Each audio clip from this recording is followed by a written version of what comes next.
It all begins with a simulation and strategy game where the player trains the absolute worst demon lord to become the greatest of them all. The game becomes a massive hit because it brings back the classic simulation style in a modern and innovative way. One extremely loyal fan spent his entire day defending the game online and arguing with anyone who spoke poorly of it. But all that passion crumbles when the game simply takes a terrible turn and goes completely downhill. The company releases a new expansion in less than 1 year, leaving all the players filled with high expectations. However, the update brings awful, nonsensical endings that completely destroy the fans' excitement. Disappointed with the result, he decides to vent all his frustration by writing a furious review. Unexpectedly, the game developers respond to his comment with a highly defiant tone. The creative team tells him to try making a better ending himself, which makes the young man extremely angry. Suddenly, the computer screen begins to glow with an intense, blinding light, swallowing the young man into his dark room. He finds himself falling endlessly into a mysterious purple portal,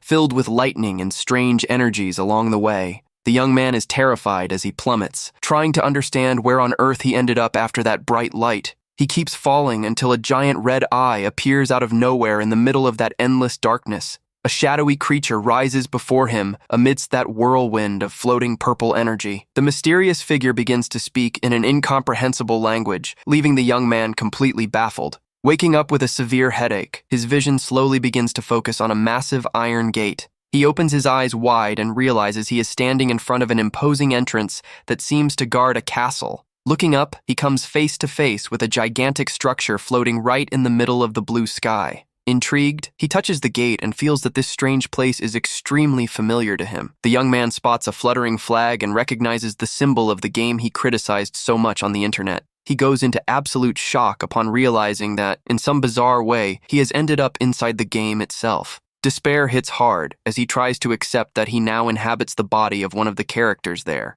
Suddenly, a butler wearing glasses appears behind the gate and addresses him by the name of Lord Nan. He is confused, unable to understand who this character could be that the man just mentioned. Taking a close look at the older man's face, he recognizes that it is Kane, the famous butler from the game. The young man realizes that the butler is reciting the exact same introductory lines he already knew by heart. Kane thanks him immensely for volunteering to be the new mentor for the Demon Lord. At that moment, he remembers the provocative message the developers left in his comment section. The young man realizes the sheer scale of the trouble he has gotten into by being chosen to change the ending of the story. In another room of the castle, a little girl asks her loyal maid Cecily how her outfit looks. She looks at herself in the mirror and explains that she tried to wear more mature clothing, but she is still very insecure. Hugging her teddy bear, she shyly confesses that she feels a bit strange in the outfit. Cecily is completely charmed and cannot resist the extreme cuteness of her young master. The maid tries to calm her down, saying she is only nervous because of the arrival of her new mentor. But the little one cheers up quickly when she finds out they prepared a delicious pudding for her to eat. She thanks her happily while the maid continues to melt over how adorable the little lord is. Suddenly, a knock on the door interrupts the moment, and Kane announces himself from the other side of the hallway. The butler enters the room and informs her that the new mentor who accepted the position is already waiting for her. The little girl puts on her buckle shoes and prepares to go meet her mysterious visitor. Kane smiles upon seeing her determination and suggests they head straight to the audience chamber. Sitting majestically on her giant throne, she tells the butler she is ready to begin. The grand doors of the hall swing open, and firm footsteps announce the entrance of the new mentor into the room. Nan enters the majestic hall and greets the young girl, saying it is an absolute pleasure to meet Lord Seer. The young man approaches the throne with elegant strides and formally introduces himself as Mentor Nan. That cute little girl is Seer, the only daughter of the former demon lord, who was once the second strongest. Unfortunately, her father ended up falling in combat during a terrible war that took place 2 years ago. Due to this massive tragedy, little Seer had to take the throne at just 5 years old. Without her father's leadership, the family lineage declined drastically, leaving them in a highly dangerous situation. Suddenly, the little lord runs down from her throne and goes straight toward her new mentor. She makes a cute bow to greet him. Leaving the young man completely flustered by her gesture, the little girl tells him he can speak freely because now she is just his student and no longer the Grand Lord. The young man pats her head and gently asks her to just call him teacher. With a smile on his face, he promises to turn little Seer into the greatest demon lord in the entire realm. The little one accepts the challenge instantly and replies super excitedly while tightly hugging her teddy bear. Shortly after, he closes the bedroom door and his expression changes completely upon finding himself alone in the hallway. The young man drops to his knees on the floor in utter despair, realizing the monumental mess he has just gotten into. He panics, wondering if he has completely lost his mind by agreeing to be a mentor to a video game character. The young man remembers that he knew the game inside and out, but he knows that playing on a computer is completely different from real life. He starts to freak out because clicking buttons is much easier than actually protecting a real person in this world. The young man remembers he does not even know how to use magic and questions why he did not just turn down the offer in the first place. Perhaps he accepted the position because he understood the girl's pain all too well and wanted to help her in some way. Just as he thinks about quitting the job and leaving, his eyes begin to glow with a brilliant golden color. A flood of memories from the previous owner of that body invades his mind, leaving him completely dazed. He sees the image of an incredibly powerful demon and realizes that this Lord Nan was someone legendary with this new magical knowledge in hand. He realizes he actually stands a chance of surviving there. The young man regains his confidence and decides he will do whatever it takes to change the tragic fate of this world. He smirks, realizing he might actually achieve the happy ending he wanted so badly in the game. However, he finds it very strange that his memories are only returning in small pieces, bit by bit. The next day, the little girl asks in surprise why they are having their lesson in the garden instead of the library. The young man explains that studying outdoors increases concentration and even grants extra attribute bonuses. He then asks if her teddy bear will also participate in that special magic lesson today. Seer looks a bit sad as she says the teddy bear is her only friend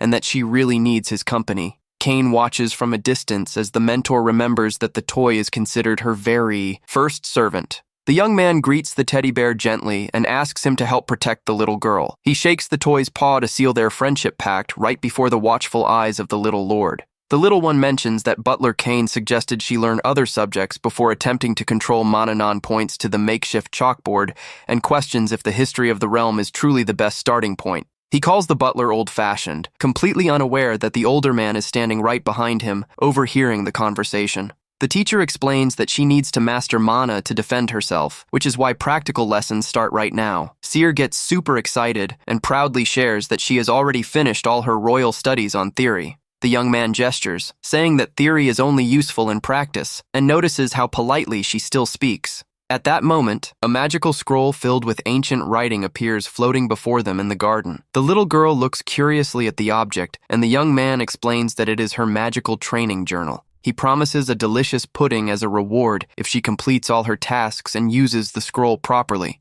The young man begins to draw on the board to explain the difference between accumulated mana and usable mana. The little lord becomes pensive and shyly confesses that she does not know what determines the amount of useful mana. The young man explains that all magical beings possess internal circuits and asks if she knows their purpose. He teaches her that these channels allow energy to flow and asks what would happen if she had many of them. Seer quickly deduces the correct answer and receives praise from the teacher for reasoning so fast. She lets out a cute giggle, and the young man realizes that compliments are excellent for motivating her and increasing her affection. Nan explains that the energy limit is determined at birth, but the number of channels can be expanded through heavy training. Suddenly, a colossal pillar of light and magical energy explodes toward the sky, startling the little girl. The young man demonstrates his absurd power by releasing a massive amount of accumulated mana all at once. Seer thinks it is incredible, while the butler stands shocked to see that the young man is no ordinary mage. Kane adjusts his monocle, deeply impressed as he notes that the young mentor possesses extremely rare abilities. With sparkling eyes, the little lord asks if she will be able to do that too, and he reassures her that she will. The young man remembers she is the heir to a legendary bloodline, and the little girl promises to give it her absolute best. Meanwhile, news that the weakest demon lord of all has gained a mentor begins to spread. On the 70th floor of the realm, Lord Andromalius scoffs at the rumor, saying she is still nothing but trash. Up on the floor above, Lord Dantalion demands that his subordinates bring him only information that yields a profit. On the 68th floor of the realm, Lord Decarabia analyzes the news with intrigue while holding a glowing crystal. While some find the rumor completely unamusing, others find the news about the new mentor extremely interesting. The butler of a certain demon lord states that he investigated this non-fellow but could discover absolutely nothing. Upon hearing the answer, the beautiful demon lord gives a mysterious smile in her bathtub, finding the whole situation curious. She decides to get out of the water and asks to have everything prepared because it has been a while since she went out to have some fun. Meanwhile, back at the castle, little Seer walks determinedly down the hallway to finish doing her homework. The little girl ends up running into the cheerful maid, Cecily, along the way and decides to put her teachings into practice. She stops right in front of the maid, but suddenly feels embarrassed by the warm, friendly greeting she receives, nervous about the situation. The little demon lord tries to gather the courage to speak to her longtime loyal companion. Cecily wags her foxtail happily and asks what her cute boss desires with such a serious look on her face. Pointing her task scroll at the maid, she orders in a firm voice for her to start cleaning everything up. Cecily is completely taken aback to hear her gentle master deliver a direct order with so much authority. She begins to sweep the floor using magic, noticing that the little girl is holding the mentor's training scroll. The maid spots the training journal in the little one's hands and immediately understands the new teacher's brilliant plan. She realizes he is teaching the little girl how to give orders naturally and decides to cooperate with the homework. Cecily makes a respectful bow and guarantees that she will follow every single one of the little lord's orders from then on. Seer's eyes sparkle with happiness upon seeing that her first command as a leader actually worked. Completely overjoyed, the little girl skips away toward her lesson while Cecily melts from the sheer cuteness of the scene. She goes hum-singing happily through the castle garden, completely unaware of some strange whispers coming from the bushes. Arriving at her lesson, Seer finds the mentor and the butler talking and catches their attention in a very cute manner. She hands over her completely finished task and receives a head pat from the mentor, who promises to give her a wonderful present. The young man suggests giving her teddy bear a new plushy friend so that the toy will no longer feel lonely. Seer loves the wonderful idea, but Butler Kane starts breaking into a cold sweat of worry in the background at his suggestion. Suddenly, the girl's expression changes to a sad look, and she says she does not need anything, leaving the mentor confused. The young man remembers that the castle's financial situation is terrible and decides he needs to step in to help. He gently pats her head and asks in a sweet voice if she would let him take care of all the realm's finances. The little lord looks at him startled and surprised by the proposal to take on such a massive responsibility.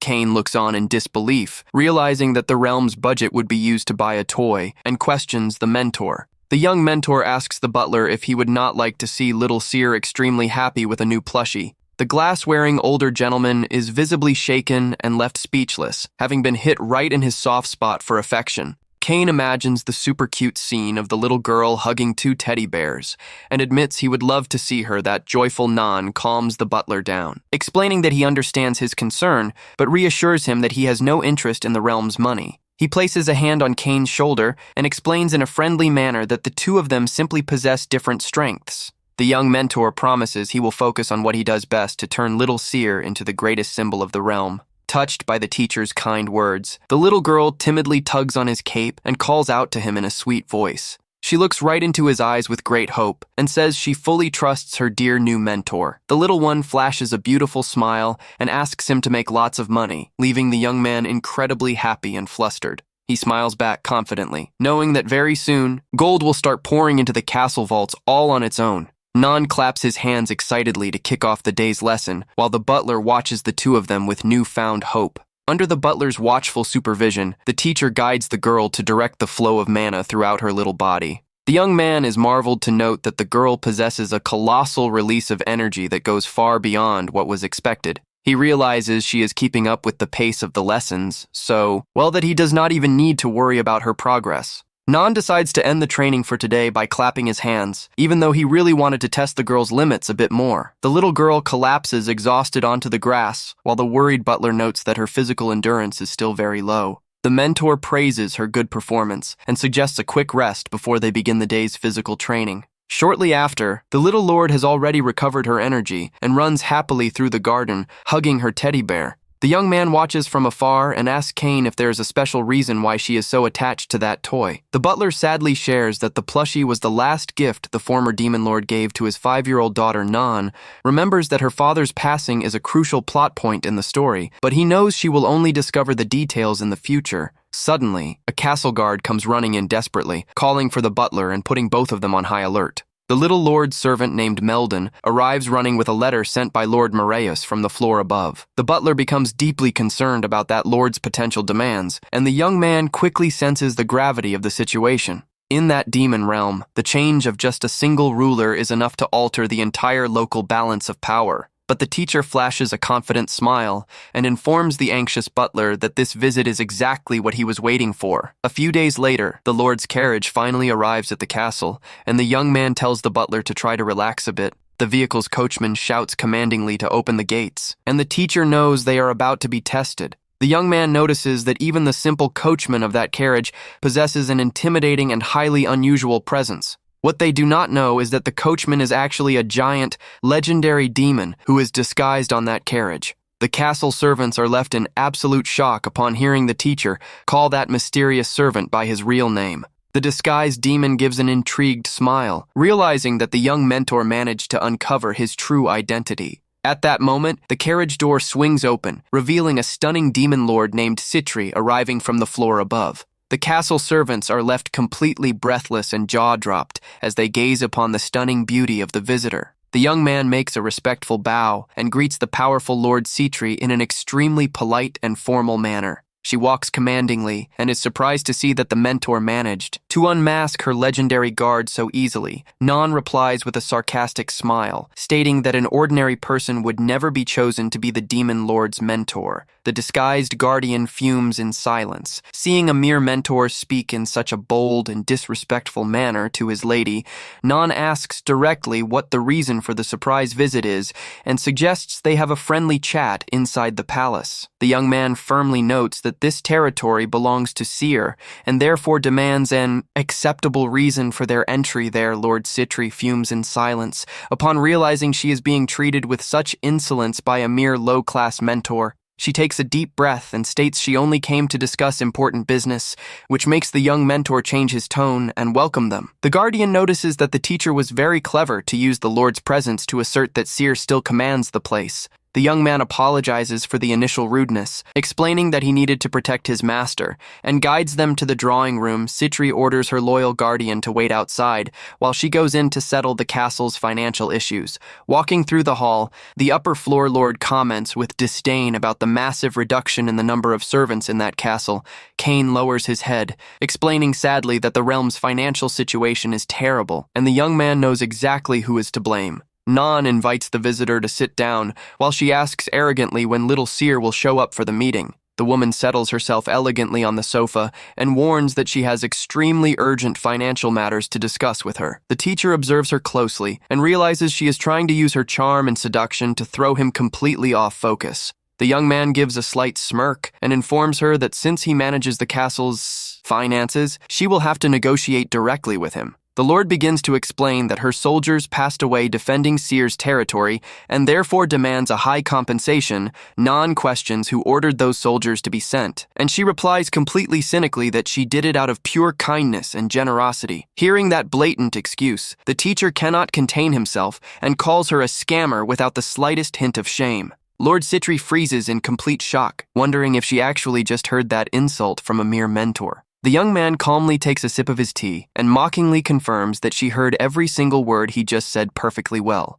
Furious at the young man's tremendous audacity, the woman slams her hand onto the table, knocking over the teacup and screaming in anger at him. She stands up, releasing a terrifying aura of fire, and rants that he has no right to speak that way to a superior lord. Non remains seated calmly and asks why she is so angry just for being called what she actually is. The teacher drops her thugs to the floor with a simple gesture and throws it in her face that she is just trying to extort the girl. The woman's eyes turn red with pure fury, and she screams that the arrogance of that mere mentor has crossed all lines. She prepares to attack, releasing a destructive magical power that makes the entire drawing room shake from the force of the impact. Citri warns with a murderous look that this terrible attack will be the well-deserved punishment for him being so insolent to her. A massive explosion of fire is launched at the young man, but he remains seated calmly, sipping his tea without moving an inch. Non thinks to himself that he was trying to resolve things peacefully, just to spare that lord's pride. With an extremely cold and focused look, the teacher simply raises his hand and snaps his fingers right in the middle of the fire. In a fraction of a second, the woman's entire destructive flame attack is cut down and dissipated into thin air without leaving a single trace. Lord Citri stands open-mouthed and falls into utter despair upon seeing that her strongest spell was snuffed out with a simple snap. The young man stands up and walks slowly in her direction, emanating a dark and terrifying presence that leaves her paralyzed. He asks if they can finally start having a civilized and intelligent conversation like civilized people. With his golden eyes glowing intensely, he approaches her, saying he has an excellent business proposal to make. The woman looks behind him and panics as she glimpses the silhouette of the white whale, which reveals the true identity of that demon. Citri gets irritated by the young man's audacity and asks if a nobody like him really thinks he can make her a proposal. But the mentor counters firmly, stating that this proposal is of total interest to her as it involves the seal binding her powers. The demon lord points her finger indignantly and asks if he truly believes an ordinary person has the right to propose a deal to her. The young man reveals that the matter concerns the seal placed upon her, leaving her completely speechless by demonstrating such vast knowledge. Citri draws her dagger in irritation and commands him to get lost if he only came to repeat what everyone already knows about the seal. The mentor surprises her by explaining that the seal stone binding her energy is kept on a much higher level floor. With a confident smile and a glow at his fingertips, the young man summons a scroll into the air and proposes they close a grand deal. He tosses the floating contract in her direction and promises he will help her break that terrible restriction. Seal once and for all, Citri catches the document with just one finger and asks with heavy suspicion how he plans to achieve something so difficult. The young mentor simply flashes a mysterious smile and replies that she has just witnessed a sample of that great power. He makes it clear that the entire, absurd demonstration from earlier was just a small fraction of his true magical power. Intrigued by such strength, the demon lord asks who he is, and the young man replies proudly that he is Lord Seer's mentor. With a serene look, highly confident in the plan's success, the young man asks warmly if she is ready to sign the paper. Little Seer announces that she has finished writing the terms of the agreement, which guarantees troops and safety for the castle without losses. The young man knows she agreed to sign the deal only because of the total support clause he promised to provide for her forces. Citri observes the paper thoughtfully and begins to consider if that display of strength truly was just a fraction of his power. She cracks a subtle smile upon realizing that this dangerous partnership is a gamble well worth the risk. The woman demands that he also sign the contract with blood, and the young man agrees instantly while cutting his finger with a small knife. The young mentor settles himself on the floor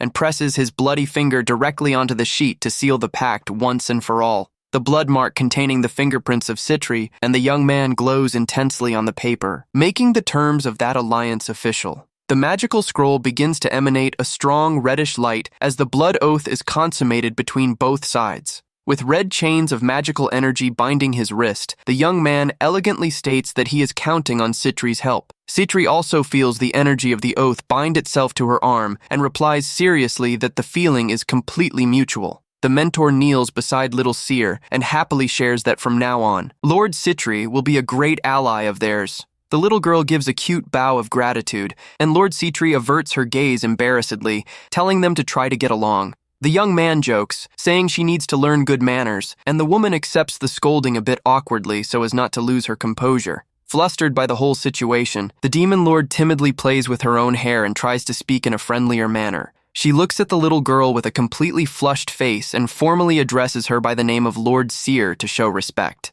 The mentor praises her attitude and informs her that he will now explain the practical details so they can truly fulfill the agreement. With a massive smile on his face, the young man surprisingly reveals that the powerful Lord Citri will also become a student of his there. The woman screams in outrage at that absurdity, and the mentor counters by reminding her that despite her past glory, she is quite weak today. He keeps throwing harsh truths in her face, saying that currently, she is nothing more than an ordinary and completely forgettable lord. She flies into a rage at his heavy words and complains while pointing her finger, while the young man amuses himself with her desperate reaction. The mentor shifts to a serious expression and comments that she probably thinks her evolution has ended and there is no way left to grow, but he guarantees with absolute certainty that she can still get much stronger, leaving her completely shocked by that statement. The demon lord clenches her fist tightly, thinking that if the advice comes from someone as powerful as him, it might actually be true. The mentor remembers that in the game, she truly became a great ally to Seer after regaining her strength through hard work. She warns him not to joke about serious matters, and the young man replies that he does not play around with that before sending her back home. The young man asks her to visit him whenever she can, and she screams indignantly, saying a mere mentor is the one who should go to her realm. Seer grabs the teacher's leg with a highly irritated look and screams that he is her exclusive mentor and is not going anywhere. Citri sighs defeated in the face of the little girl's jealousy and accepts the arrangement, saying she will come once a week for the lessons. The mentor agrees to the proposal very calmly, and the woman gets annoyed, thinking he is playing hard to get with her, with a mysterious gaze. The young man answers only that she will discover the reason for all of that much faster than she imagines. The alliance with the Lord was successfully closed, but the teacher knows the castle still has many other problems to solve outside the castle. Citri's advisors complain heavily about having to stand around waiting in that courtyard doing nothing. The alligator advisor gets annoyed by his colleagues' complaints and tells him to crawl back to his master if he is so unhappy. Vice Commander Varuna appears with crossed arms and an intimidating look, telling the two of them to keep talking and see what happens. The alligator advisor quickly apologizes, and the feared commander orders them to stop talking nonsense and get back to training. Varuna turns and comments to the commander that the troops' morale is terrible and that the training sessions are a complete mess.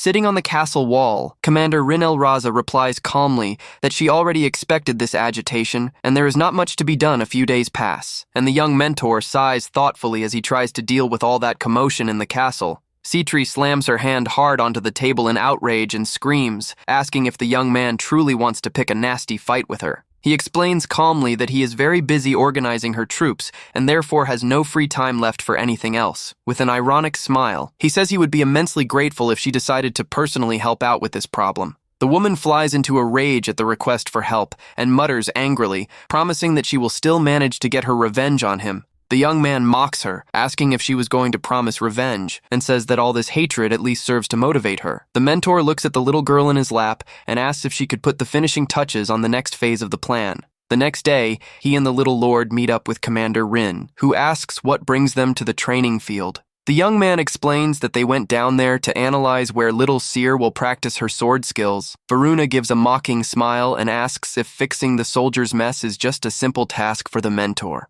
The mentor replies that maintaining order should be common sense and cynically admits that he has never led troops before. Varuna warns that uniting military forces from such different backgrounds is not an easy task, like the young man imagines. The teacher smiles mockingly and suggests that the vice commander just keep an eye out to see how it is really done. Varuna stares back at the young man with seriousness and warns that he will observe his every move very closely. Shortly after, Citri's advisors appear staring at two crossed swords on the ground, completely failing to understand. Over on the third training field, the soldiers whisper in surprise as they notice the presence of the young demon lord there. The young man analyzes Varuna from afar and recognizes that he is an extremely skilled warrior and highly loyal to the realm. He knows this loyalty is exclusive to Seer and decides to use the moment to make him obey his commands. The mentor greets the alligator advisor in a friendly manner and formally introduces himself as the little lord's tutor. The alligator warrior shakes his hand tightly and says he knows him very well for having steered them away from their former leader. The young man replies mockingly that he did the right thing by taking in some poor lost souls like them into the castle. The alligator warrior flies into a rage at the joke and asks if the young man thinks he can say whatever he wants just because he is the mentor. The mentor maintains absolute calm and merely comments that the handshake was a bit too strong and rude. Suddenly, the young man squeezes his hand back with an absurd amount of force that makes the alligator warrior groan in pain. The reptile holds his own aching hand in shock, and the mentor warns him in a serious tone to watch his words. He points out that their new leader is standing right there and asks if he has the nerve to pick a fight with the person who is training her. He questions if the young man is insulting their former leader, and the alligator begins to shake nervously from the pressure. The young man touches Seer's shoulder and questions if the soldiers still believe they owe total obedience to Lord Citri. He lifts the little girl up into the air and shouts for everyone to see clearly that their one and true leader now is little Seer. The alligator warrior is completely mesmerized by the girl's cuteness, but tries to pull himself together, saying that it does not matter. He shouts that his only leader is Citri, and the mentor praises his determination for keeping his word until the end. The young man begins to release a dark energy and warns that if that is how things are, he has no choice but to take action. With overwhelming power, the mentor forces every warrior in the courtyard to drop to their knees on the ground under extreme pressure. Varuna feels the heavy energy crushing the area and can barely breathe as he realizes the absurd level of his mana. He coldly warns that he has no need for disobedient dogs and declares that this will be their final chance. The mentor asks if they prefer to remain stuck in the past and pass away right there, or gamble their lives on a new future. The alligator proudly explains that as demons, they must obey the orders of the one they once swore total loyalty to. The young man smiles upon seeing such fidelity and says that loyal warriors like them will be extremely useful for his plans. Suddenly, all that crushing energy vanishes, leaving the soldiers confused as they try to understand what just happened. Citri arrives screaming at her soldiers and asks if the idiots still have not understood that she and Seer are now allies. One warrior tries to argue that the alliance is just a piece of paper, but she tells him to shut his mouth and guarantees it is very real. She explains all clumsily that the union of the floors represents an unbreakable bond that everyone must respect. The soldier is left confused by the explanation, and the woman averts her gaze seriously, saying that this union is vital for the war. The alligator warrior apologizes for the rudeness, and Lord Citri screams angrily, telling him to stop calling her leader. The woman points her finger right in her generals' faces and demands that they repeat out loud who they serve now. All the warriors bow in an imposing reverence and shout proudly that they are now the army of Lord Seer. The little girl is left shocked by the loud tribute, while Vice Commander Varuna watches everything, unable to believe the scene. The Lord flashes a confident smile at the young man, who responds with a thumbs up in approval of her beautiful work. Seer hugs her teddy bear affectionately and mimics the thumbs up sign with a cute look of admiration. The two of them make the victory thumbs up sign together and celebrate the success of that union with a beautiful smile on their faces. Citri questions if things will run more smoothly in the castle now and receives a highly positive response.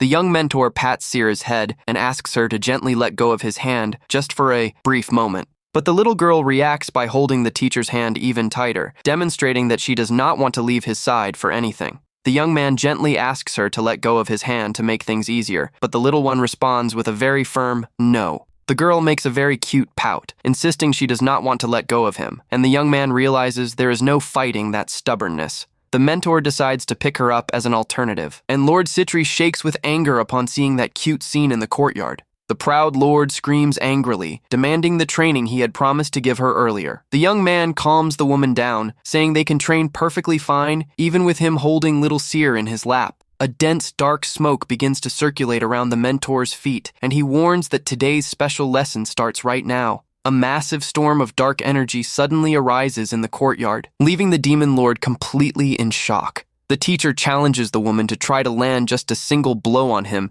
in the middle of that immense darkness surrounding them. Citri flies into a rage at the test conditions and questions indignantly if this type of training will actually help her. The young man merely gives a confident smile and guarantees with all the certainty in the world that the training will indeed work. The woman tries to charge at the young man, but is completely crushed by the intimidating presence emanating from his body. She drops to her knees on the ground exhausted while the mentor warns that he is infinitely stronger than she has ever been in her entire life. He commands her to try to overcome that crushing mana pressure to manage to land at least a single attack on him. The warrior tries to stand up with great difficulty while wondering where that monstrous amount of energy is coming from. The young man knows that making his allies stronger is the best way to expand and guarantee the safety of Seer's realm. The tutor mocks her exhaustion, and the woman complains heavily, feeling that she is being extremely humiliated by that training. He suggests she quit if she is feeling insulted, and the demon lord gets even more irritated by the mockery. He explains that the location where her powers are sealed possesses an absurd gravity that demands immediate adaptation. The mentor gestures, saying that this extreme effort will expand her magic circuits naturally as a bonus. Seer comments that their ally seems to be suffering a lot, and the teacher asks her to observe every detail of the lesson closely. The little girl gets confused by the young man's advice and questions the reason for having to pay so much attention to someone else's suffering. He reveals that in the very near future, she too will have to go through the exact same intensive magic training evening arrives on the training field, and the young man jokes, telling her not to overexert herself due to her advanced age. Completely drained and trembling on the ground, the proud lord screams, telling the freeloading mentor to shut his mouth once and for all. She swears she will land at least one blow today, while the young man and the girl sip a relaxing tea, watching front row. The tutor notices that Citri is already starting to adapt to the magical pressure and mentally praises her incredible willpower. Little Seer asks to have one more lesson with him, but the young man reminds her that they already studied plenty during the morning today. The little girl looks at him with eyes shining so bright that the teacher realizes it is impossible to say no to that cuteness. He gives in to the cute request and decides to assign a more advanced lesson. Based on the practical content they learned earlier, Citri notices the sudden change of mana in the environment and looks on confused, failing to understand what the two are planning to do there. The young man decides to pause Citri's test and asks his dear student what she learned in the morning lesson. The girl explains all proudly that she learned to collect and use the mana that stays scattered, floating freely through the air. The teacher questions how she goes about capturing this scattered energy, and the little lord goes pensive for a few moments. She replies all happily that one just has to ask the energy itself for help, and the mentor lets out a laugh, praising the brilliant answer. The girl asks how one speaks to mana, and the young man calms the little one down, saying that their own energy handles that conversation. He demonstrates the process by releasing small, brilliant golden sparks directly from the tips of his own fingers. The young man guides the scattered energy around until it becomes friendly and joins their main flow of mana there. Next, he uses that combined force to conjure an absurdly powerful magic that lights up the entire courtyard sky. The young mentor asks with a smile if she would like to try doing the same, and the girl accepts the challenge super excitedly. The little girl extends her determined tiny hand and concentrates to her absolute limit to begin drawing the energy around her. Small beams of red light begin to dance and accumulate rapidly on the tips of the young lord's tiny fingers under the teacher's watchful instructions. The girl guides the energy very calmly before Citri's shocked gaze in the background. The upper floor lord is left completely breathless upon noticing that such surreal force belongs to a child of just 7 years old. Citri gulps, deeply impressed by the girl's potential, and decides she needs to protect that alliance at all costs. The mentor praises her excellent progress and calmly commands her to draw all that energy back into herself. The little one comments that she feels a rather strange sensation, and the young man explains it is just the contact with external mana. The teacher guides the girl to use that accumulated strength to imagine an intense flame burning directly in her mind. A terrifying and gigantic skull of fire materializes in the air, roaring intensely right before the little one's eyes. But soon the large creature transforms into a small and cute flame, floating docilely right on the tip of his finger. The mentor asks the girl to copy exactly what he did, while Lord Citri screams from the background, telling him to wait. She questions indignantly what the young man is teaching the child, and the mentor calmly asks if there is any problem.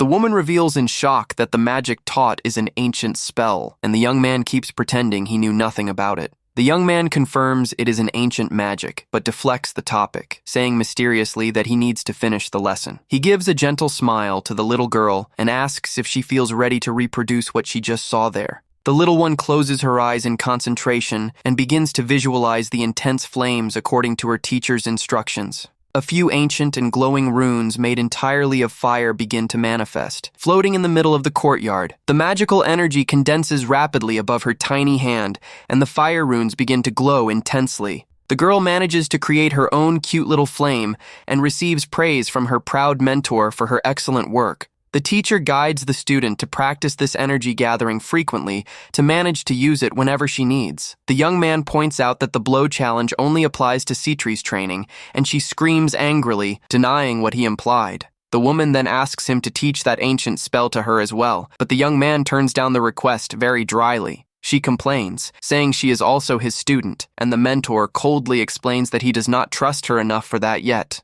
The young man sees a great opportunity to make more profit and suggests that he might consider teaching if they get closer. Citri turns completely red and embarrassed, misinterpreting what the young man meant by getting closer. The woman trembles with embarrassment but accepts the condition, mentally stating she will do everything to manage to get stronger. She builds up courage and asks embarrassedly what his ideal type of woman is, leaving the mentor extremely confused. The young man clarifies that he was referring to military trust between nations, leaving the lord completely flustered and annoyed. She screams, saying he should have been clearer at the start, and the young man says the important thing is that she understood everything. The little lord watches that bizarre scene with a confused look, failing to comprehend half of the nonsense the two talked about. In the office, the young man thinks about the character he possessed and how, being a legendary demon, he harbors major secrets. He recalls that, in the game, the true identity of that great demon was an absolute mystery and highly powerful. The young man jots down his concerns on a clipboard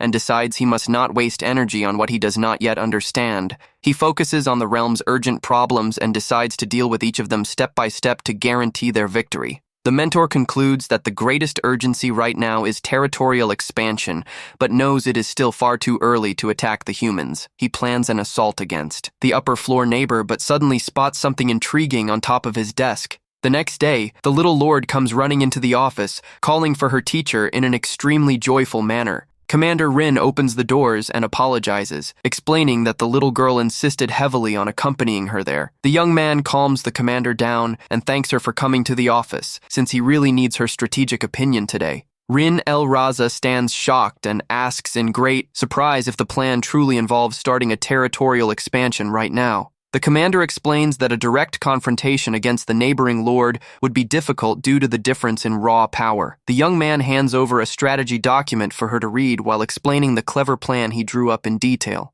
Upon reading the paper, she realizes the invasion is completely viable as long as they manage to avoid a direct physical confrontation. The young man asks what she thinks of the strategy and guarantees that it is an excellent move for them to use at this moment. Rin suggests a secret mission with infiltrators, but fears that working with Citri's army might cause some internal infighting. The mentor guarantees everything will work out fine because Lord Citri's soldiers learned their lesson and will obey without complaining. The commander suggests assembling the new soldiers into a separate legion to avoid potential friction and unnecessary fights. She adds that this strategy is also excellent for directing the loyalty of all the new soldiers towards Seer. The mentor agrees with the idea of creating the legion to win the soldiers' affection using Citri's own funds. The teacher asks for Seer's opinion, and the cute girl replies super happily that she agrees with any decision of his in the courtyard. Lord Citri suddenly volunteers to help with the military mission on the upper floor with a look of determination. She complains, thinking he does not trust her strength, but the young man explains that the upper floor lord is the real danger. Suddenly, the little girl climbs down from her chair, and the young man asks curiously where she is going in such a rush. At that moment, Seer gets down on her knees on the floor beside Citri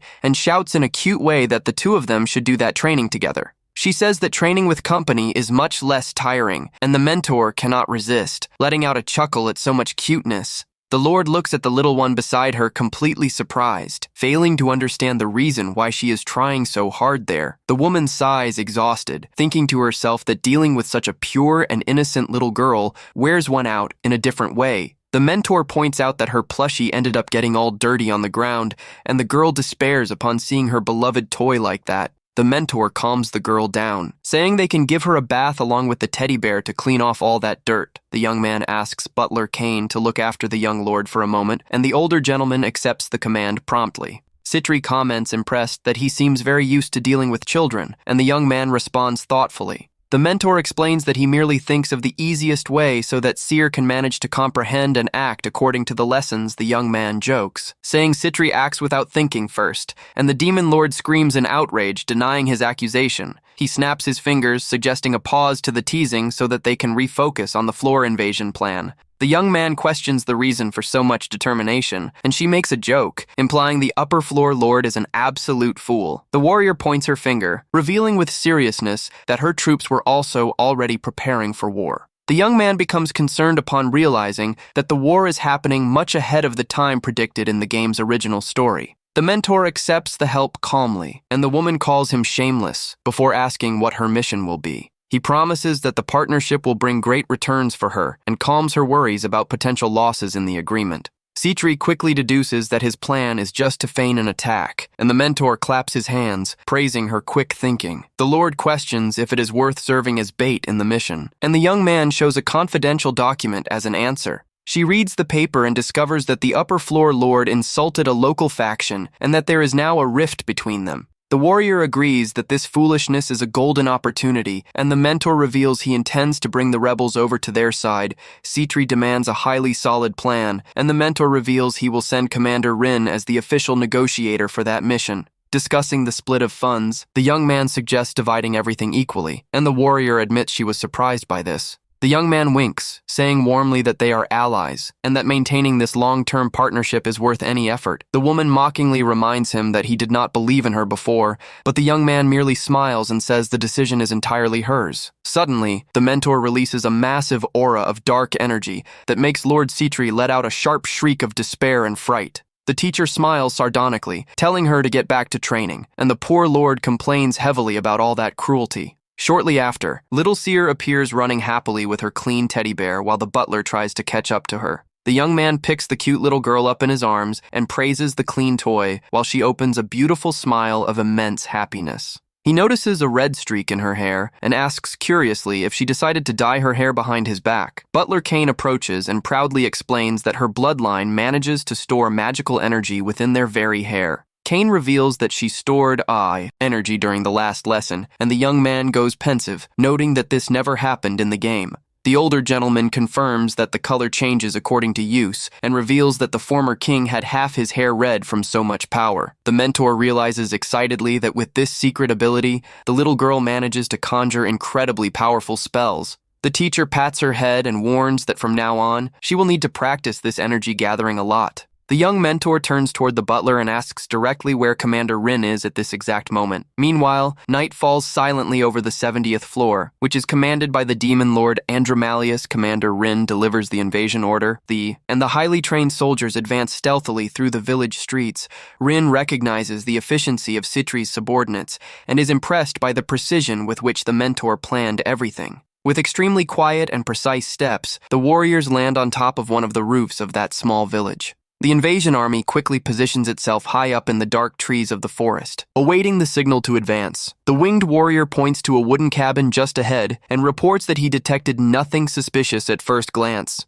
She firmly explains that they are there to recruit the rebel faction and guarantee the conquest of the new territory. Vice Commander Varuna questions if that negotiation is truly possible, and the leader replies that she merely follows orders. Wasting no time with doubts, the commander orders the advance, and the group moves at lightning speed toward the cabin. They silently approach the cabin in the middle of the clearing, and the leader warns that this distance is already enough. Suddenly, a warrior from the faction notices their presence and launches a swift attack that nearly grazes Varuna's face. Varuna and Rin quickly draw their swords upon being surrounded by the rebel defenders who emerge from that cabin. One of the rebels points his spear, demanding identification, and the commander mentally praises the warrior's preparation. She introduces herself as an envoy of Seer, while the imposing leader of the rebels steps out of the cabin, puffing on his pipe. The robust horned demon glares at the group with suspicion and asks who among them is the official representative of the Empire. With a cold and extremely serious look, Commander Rin takes a step forward and declares that she leads the negotiation. The rebels recognize the commander as Win El Raza and whisper in shock, believing the legendary generals were dead. She proudly declares that she left that legendary title behind and now acts solely as the blade of Lord Seer. While the generals wait outside, the leader questions if the little one truly has what it takes to dominate the floor. She guarantees the plan is entirely viable, and the robust rebel leader asks how she intends to prove that statement. Rin opens a glowing treasure box and firmly guarantees that she and Lord Citri can bring down the enemy all by themselves. Aaron smokes his pipe and warns that in a real war, they will need a local guide who knows the terrain very well. The commander says mysteriously that she cannot reveal all the plans, but guarantees she will share just one detail. She states that even if there were 100 warriors as strong as her, nobody would manage to lay a finger on the mentor protecting Seer. The rebel gulps, remembering that the 4 legendary generals held the power of a demon lord, and is deeply impressed. Aaron tries to laugh, thinking it is a joke, but the commander stares back seriously, asking if she looks like someone who plays around.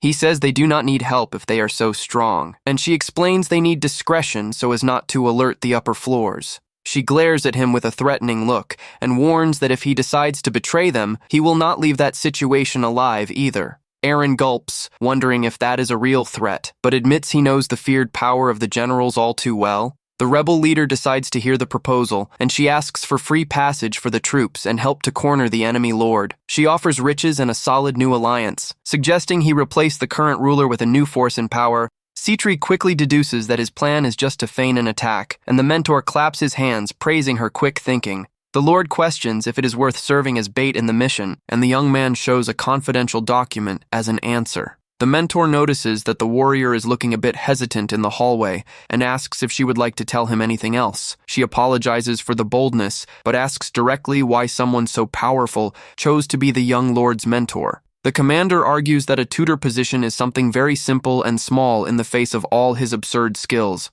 Rin confesses she cannot understand the reason why he chose precisely the weakest and most undervalued floor in the realm. The young man deduces that she fears a potential betrayal or coup d'etat and jokingly admits that this chance is never entirely zero. He realizes her seriousness and thinks that if he told the truth about the game, she would certainly think he had completely lost his mind. The young man decides to give a slight smirk and replies very sincerely that he accepted the job simply because he thought it would be fun. The warrior is left confused by the answer, and he explains that training the weakest demon lord is a highly interesting challenge. With a focused look, he reveals that there is nothing more exciting than imagining the day when Seer will rule everything. Rin asks if he does this out of pure personal whim, and he admits that at first yes, but that now he has truly grown attached to the realm. He flashes a massive smile and says the main reason is because they possess the cutest demon lord in the entire realm. He begins to list the qualities of the people there and highlights Butler Kane as an extremely loyal and firm strategist. The teacher praises the kindness of Leah, who is responsible for looking after all the internal matters of the palace with great care. He highlights the cleverness of the cheerful maid, Cecily, and praises Magul, saying he is the best chef in the entire world. The young man adds that despite his rebellious way, Vice Commander Varuna possesses incredible and unquestionable skills. To finish, the mentor praises the commander herself, calling her strong and beautiful, leaving the young woman completely red with embarrassment. The young man says in a teasing tone that he is merely stating obvious facts, and the commander stammers, unsure how to react to the compliment. The mentor affectionately confesses that he likes everyone there while thinking about how incredible it is to see the game characters alive right there. He sincerely guarantees that he will never be the first to betray them, provided they do not decide to abandon him in the future. Either Rin thanks him very much for the frank answer, and the mentor gently explains that her loyalty should be directed solely to Seer. The young man praises her protective attitude toward the little girl and kindly asks the tired commander to go get some rest. She leaves the office with a subtle smile on her face, thinking about how blessed little Seer is to have so many good people. The next day, the little lord enters the teacher's room all joyfully, and he asks what brings her there before lesson time. She shares that she just came to pass the time, and the young man takes advantage of the moment to give a small practical lesson on real economics. The teacher shows a complaint regarding crops destroyed by humans, and asks what she would do to help the starving people. The girl suggests sending the stockpiled food for free as emergency relief, but selling the rest at a very low price. He questions what to do if the farmers have no money at the moment, and the little girl goes pensive, trying to figure it out. The mentor explains that for difficult situations like this, the Empire usually utilizes a method called the grain loan system. He draws an explanatory diagram showing that the peasants borrow the grain and return it all during the next harvest. The teacher concludes by saying that this way the hunger is resolved without the realm suffering losses, and the little girl loves the explanation. Leah knocks on the door politely and interrupts the conversation to gently inform them that it is already time for the little one's snack.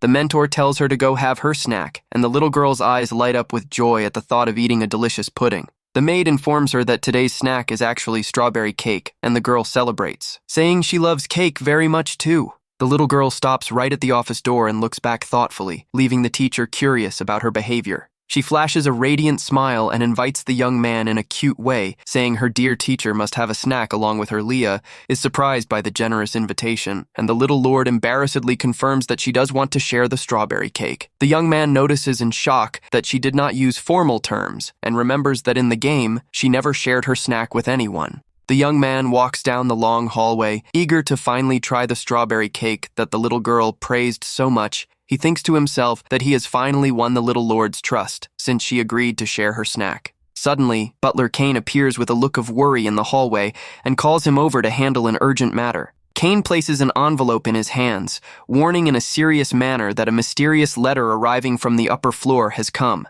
The young man reads the short message saying that everything is already prepared and cracks a dark smile, knowing his plan worked in another castle. A fist slams hard onto the table in immense outrage upon discovering that Lord Citri has declared war on them. Andromalius, the feared demon lord of the 70th floor, flies into a rage at the news and rants against his rivals. The irritated lord scoffs at his advisor's warning of caution and says his rival is nothing but a powerless fool. He sits on his stone throne and begins to analyze who the potential allies might be who would provide backing for his rival. Advisor Vermilion approaches, respectfully, and reports the recent rumors about an alliance between the two floors. He adds that spies confirmed frequent visits from the rival to the floor below, revealing that they are acting together. The leader laughs out loud upon learning this, but admits they cannot ignore the military power of the legendary generals from the neighboring floor. The advisor also warns that there are rumors that the new royal mentor hired in the region is an extremely unusual demon.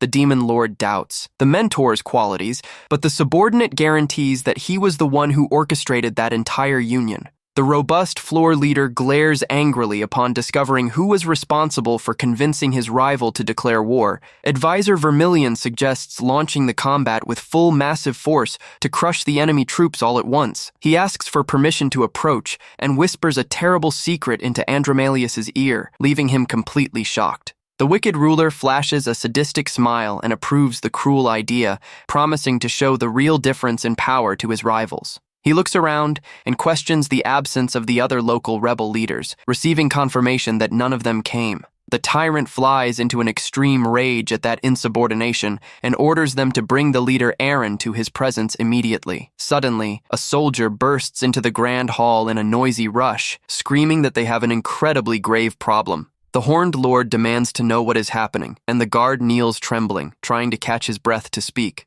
The anxious messenger reveals that Lord Citri's enemy army has already set up camp right before their castle gates. The demon lord is left completely speechless and begins to break into a cold sweat at the impressive speed of that surprise invasion. He punches the throne in fury, deducing that the rebel Iran must have helped the enemy forces pass without being seen. Vermilion kneels, asking for authorization to launch an immediate counterattack with the troops that are already prepared in the courtyard. All the subordinates present begin to scream furiously, demanding the demise of their rival Citri and the traitor Aaron once and for all. The Horned King delivers the final attack order and commands his forces to march to crush the enemies without any mercy. Back at the castle, the mentor places a metal helmet on the girl and says affectionately for her to hang tight as it is for her safety. The young man picks her up in his arms while she is in armor and promises to give her a slice of strawberry cake if she behaves very well during the missions Amai. Young mentor questions Kane about the start of the invasion, and the elderly man informs him that their military operation must have already begun. The young man walks toward the exit with the little girl in his arms, while the loyal butler wishes them good luck in the coming combat. Before a large blue magical portal, Varuna salutes and reports that all the troops were already waiting for them. The blue-haired warrior explains that the portal opened by Citri will lead them directly inside the 70th floor. The mentor thinks to himself about his allies' total commitment and orders the warriors to begin marching for good, holding little Seer firmly in his arms. The young mentor takes his first steps to cross the magical portal on the palace roof. 3 assassins in black watch the movement from afar and laugh at the foolishness of the defenders there. It is Duncan, the feared commander of the enemy lord's elite unit, who mockingly scoffs upon seeing the castle practically empty. The hooded warrior delivers the immediate invasion order and commands his elite squad to exterminate anyone who stayed behind. The 3 status-positioned assassins confirm the command and prepare their sharp daggers for the carnage before crossing. Vice Commander Varuna demonstrates concern and questions if it is safe to leave the palace so unprotected. He warns about the enemy's dangerous assassin unit, but the mentor calms the young man down, saying he already foresaw this scenario. With a confident, enigmatic smile, the young man guarantees with all certainty that this type of stealth tactic is useless there. Suddenly, one of the invading assassins is hurled backward with brutal force, destroying a piece of palace furniture. The other hooded invader takes a step back, startled seeing his elite companion defeated with extreme ease. He begins to break into a cold sweat of pure panic while trying to comprehend the absurd level of that power that hit him by surprise. An elegant silhouette emerges, dragging the unconscious invader, and comments that he does not recall inviting anyone today. It is the feared butler Kane, holding the enemy as if he were paper, asking with a cold glare, "Who those invaders are?" Vice Commander Varuna asks how long he had known about the invasion, and the young man replies with a look filled with mystery. Next, another one of the invaders is hurled with extreme violence from inside the palace, breaking the glass window. Leah appears smiling at the window with a blood-stained mop and informs the butler that her area is clean. Kane comments, smiling, that he took care of too, and the maid lets out an awkward giggle upon seeing the destruction of the palace. Even Magul, the chef, appears holding a knife and a defeated invader, saying that a rat entered his kitchen. The last invading assassin trembles in panic upon seeing that the mere servants of that palace are combat monsters. The mentor knew that the employees were former elite generals, chosen to defend the place against invasions. Varuna admits to the mentor that he did not like them at first, but now recognizes everyone's brilliant military strategy. Varuna asks for orders, but the young man warns in a serene tone that the vice commander is highly mistaken about one detail. The mentor points to little Seer in her helmet and reminds him that everyone's loyalty must be directed solely to her. Varuna accepts the advice with seriousness and bows before the little girl, asking her to deliver the orders for combat. All cutely, the little one asks the teacher to act as temporary commander, and the young man accepts the invitation with joy. The young man orders Varuna to depart with the troops to provide support for Commander Rin's secret mission on the upper floor. The young man takes the little one in his arms and says goodbye to Kane, while the loyal butler wishes them great luck in battle before a giant blue portal. Varuna approaches and reports that the army was merely awaiting their arrival. He explains that Lord Sitri opened a shortcut portal that will drop them directly onto the realm's 70th floor. The mentor thinks to himself about his allies' total commitment and orders the warriors to begin marching for good. Holding the little one in armor very firmly, the teacher takes the first step and crosses the magical portal. A colossal explosion destroys the enemy castle walls. Announcing that the rebels have initiated the secret invasion, Lord Andromalius rants furiously upon noticing Aaron's betrayal and swears he will rip his head off with his own hands. The subordinates beg for the leader to fall back, but the furious demon says he will kill all the invaders by himself. Another large explosion destroys the palace's internal gates and hurls the defending guards with total violence. The Horned Lord cracks a cruel smile upon noticing that the enemies have just invaded. His own audience chamber, Commander Rin and Vice Commander Varuna lead the elite soldiers, entering triumphantly into the Grand Hall. The furious Horned King orders his elite guards to advance to slaughter the new visitors without mercy. Rin draws her sword with extreme elegance and mockingly comments about that floor's warm reception. Andromalius scoffs at their audacity and swears he will dismember the traitor Aaron with his own demon claws. The commander merely replies with disdain that he will have to try making that death threat in a next life. With terrifying speed, Rin charges against the enemy defense lines, cutting down the guards brutally. The commander's sharp blade collides with Lord Andromalius's massive spiked hammer in a violent impact. From up high, Commander Duncan watches the fight with anger and calls the invaders arrogant fools for talking so much. The dangerous assassin leader draws his sharp claws and decides to leap down to test Rin's skills personally. He unleashes a destructive aerial attack against the commander with the goal of crushing her in a single movement. The brutal blow is blocked by Rin in a violent collision of metal that sends sparks flying across the entire room. The cruel Horned Lord praises her speed and readies his warhammer to deliver another heavy attack. Suddenly, Andromalius grabs the head of his own advisor, Baphomet, and decapitates him without any explanation.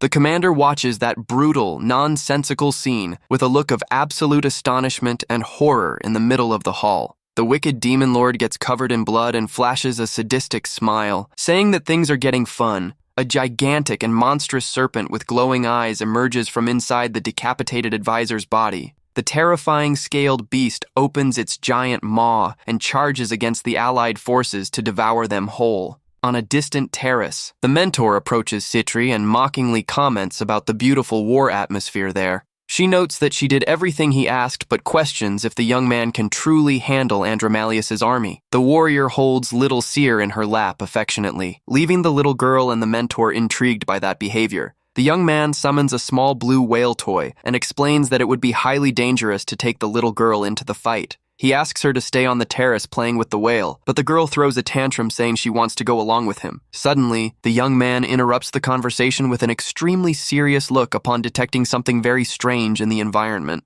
He looks at his own hand wrapped in a red aura of energy and realizes that bizarre power should not be there. The mentor warns that Commander Rin might be in real danger and hastily departs from the location. Leaving Sitri confused, the young man leaps from the castle balcony at terrifying speed toward the battlefield to save his ally. Sitri stands shocked to lose sight of the young man in a second and wonders what the real level of his absurd power is. The aide says that this is their chance to betray him, but she tells him to shut his mouth, explaining that this is merely a test of his. The Lord orders her servants to treat little Seer with the same respect they give to her, and the subordinate obeys instantly. Citri holds little Seer in her armor, who does not let go of her new blue whale toy. The demon lord curiously asks the reason why the little girl likes a whale so much out of all things. In the middle of the battlefield, one of the allied soldiers is brutally run through by an enemy strike. Varuna watches the situation with extreme irritation and is surprised to notice an unexpected movement. The imposing Lord Andromalius swings his giant weapon and hurls the vice commander far away with full force. Varuna collides violently against the wall of the Grand Hall,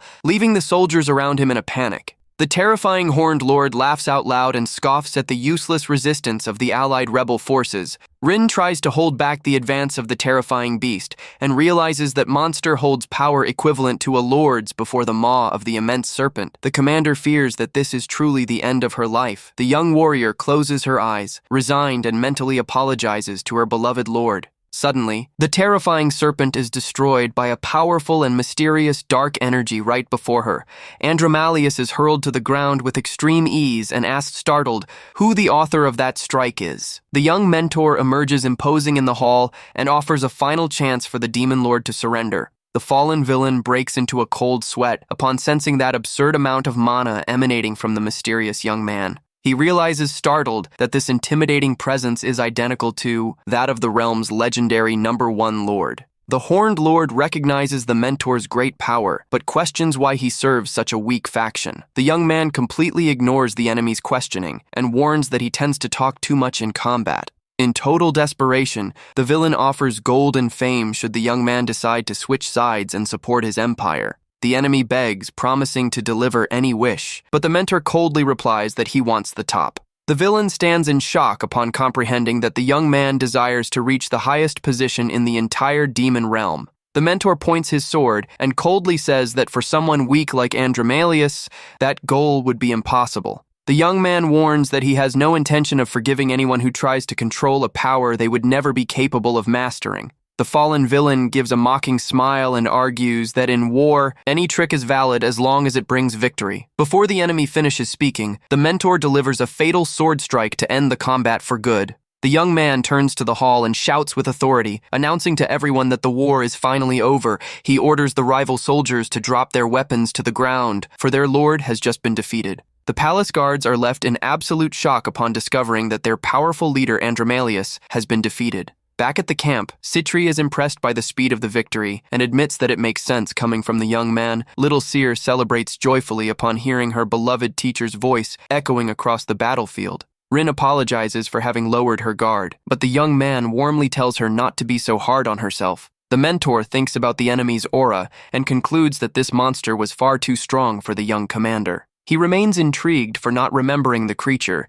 since this type of bizarre event did not even exist in the original game. The young man warns that officially, the victory must go to Citri, and the commander guarantees she will keep everyone's secret. He instructs the vice commander to handle the cleanup of the place, and mentions he needs to go fetch little Seer at the camp. Rin asks for the location of her little lady, and the young man replies calmly that she is with Lord Citri. The warrior becomes concerned upon learning that the girl is alone with another lord, but the mentor guarantees Citri is trustworthy. Unable to contain her deep concern, Rin takes off running at high speed to find the little girl. In the command tent, Citri is still trying to process the news of that incredibly swift victory. The lord hears the total surrender report of the enemy floor and thoughtfully comments that everything ended a bit too easily. Seer senses the teacher's presence and celebrates, leaving the other lord confused for not having detected anything yet. The little girl runs happily to hug the mentor, who enters the tent carrying a massive, mysterious sack. Citri asks, surprised how he managed to return so fast, and the young man says the detailed report will come with Rin. The youth places the blood-stained sack into the hands of the allied lord, who turns completely horrified upon receiving the item. He reveals that inside lies Andromalius's head and asks the lord to take full credit for that execution, with a light smile on his face. The mentor explains simply that he is doing this merely because they are allies. The young man warns that he is already leaving with Seer and asks to split the spoils of victory in a completely fair manner. Sometime later at Seer's palace, strange hammering noises begin to echo across the entrance courtyard. The loyal butler Kane appears focused, trying to fix the large entrance door lock with a hammer. The mentor arrives carrying the little girl and asks about the damage to the lock. Leaving the elderly man quite embarrassed, Kane scratches his head awkwardly and admits laughing that he overdid it with the physical strength when dealing with some unwanted intruders. Kane praises the young man for the excellent work and congratulates him on the grand achievement of defeating the 70th floor. The mentor calmly warns that this was just the first step and that now they must prepare to move castles.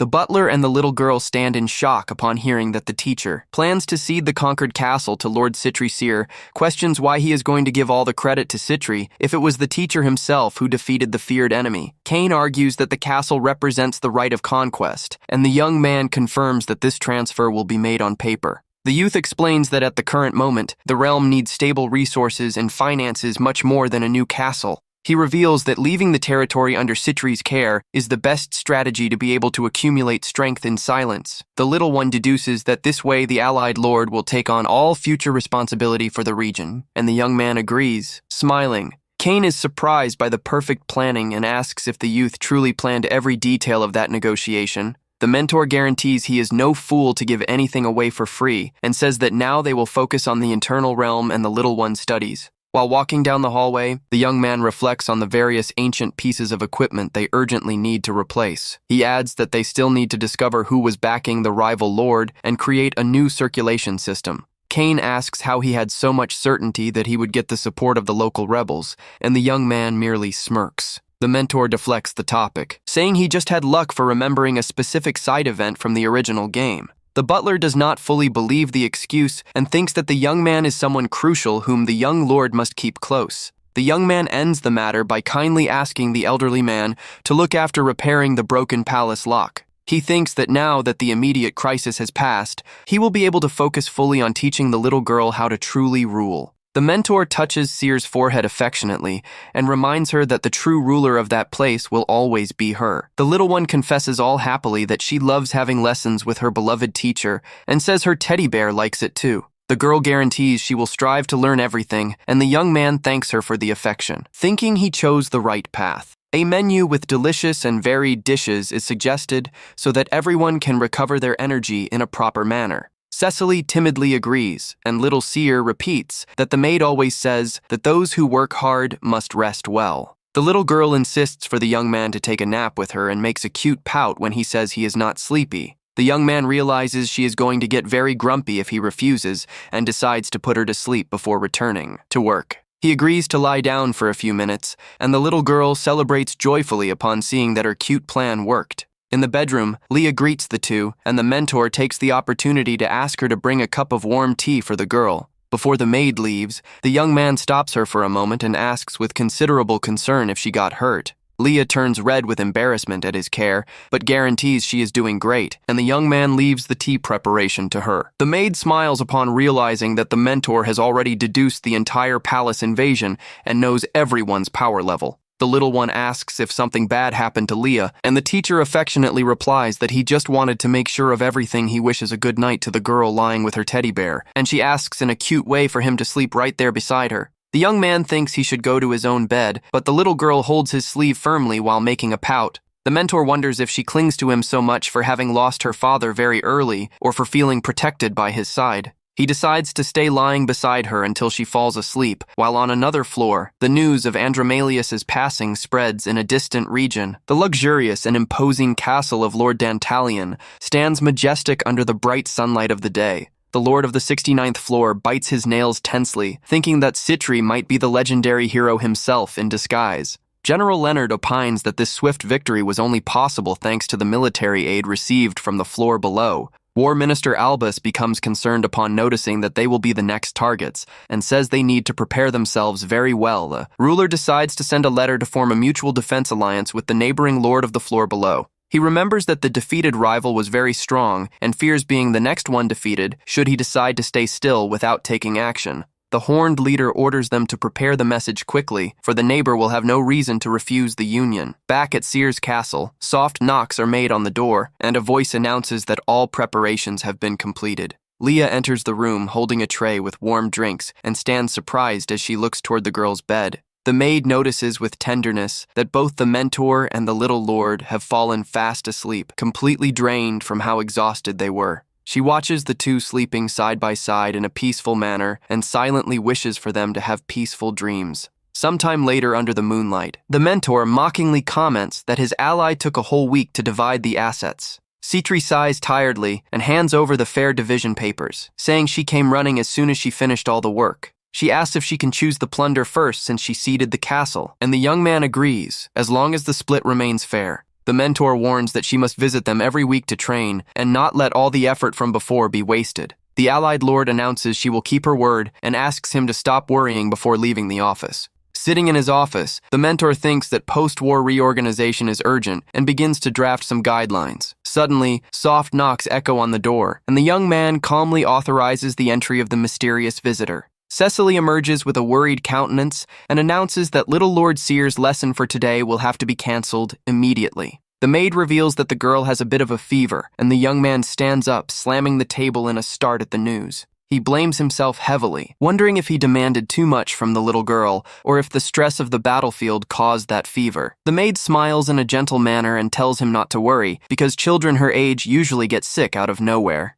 The youth tries to calm down and sits back in his chair, reminding himself that she is just an ordinary child who gets sick. Cecily guarantees that 1 or 2 days of rest will heal her, and the mentor thanks her, asking her to take very good care of the little one. The young man places his hand on his head regretful, remembering that this world is not an electronic game, but rather real life. He decides to finish all his remaining work with considerable speed to be able to go visit the little girl as soon as possible. Later, the mentor enters the room holding a few plush toys and affectionately asks how the little one feels. The little girl opens a beautiful, radiant smile and thanks him with much joy upon receiving the new toys from her teacher. The youth excitedly reveals that he brought many other plush critters and begins to make several of them appear around the place, buried under so many cute plush toys. The girl humorously comments that the teacher went a bit overboard with the amount. While holding a penguin doll, the young man notices confused that the bedroom environment remains dark and mysterious. Sear begins to mutter in her sleep about the massive amount of toys,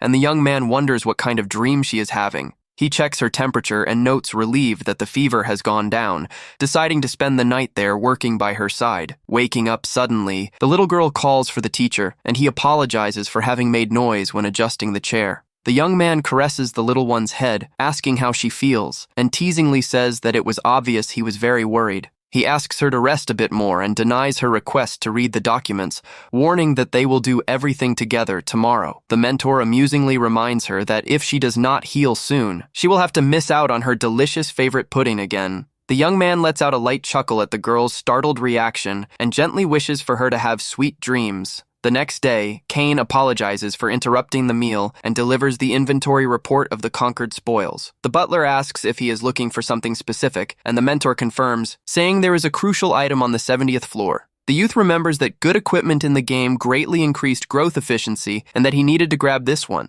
He jots down the guidelines and proudly thinks that this secret item was something he only discovered after finishing the game several times. The young man smiles victoriously, thinking that nobody would imagine such a valuable item lay hidden in the initial floors. He hands the list over to Kane, asking to secure the secret item and send the remaining treasures to the commander. The butler analyzes the paper with attention and widens his eyes in immense surprise upon reading the exact description of the listed item. Kane asks worriedly if the item was marked correctly, and the mentor guarantees it was, and that they will go fetch it shortly. The document describes a mysterious broken sword with a shattered blade that is missing its main magical gem. In the castle storehouse, Sear stands completely enchanted with her eyes sparkling upon seeing several colorful, shiny crystals. The little girl celebrates joyfully upon seeing glinting gold bars shining intensely inside one of the large chests. The mentor approaches a specific box and quietly celebrates upon finally finding the legendary broken sword.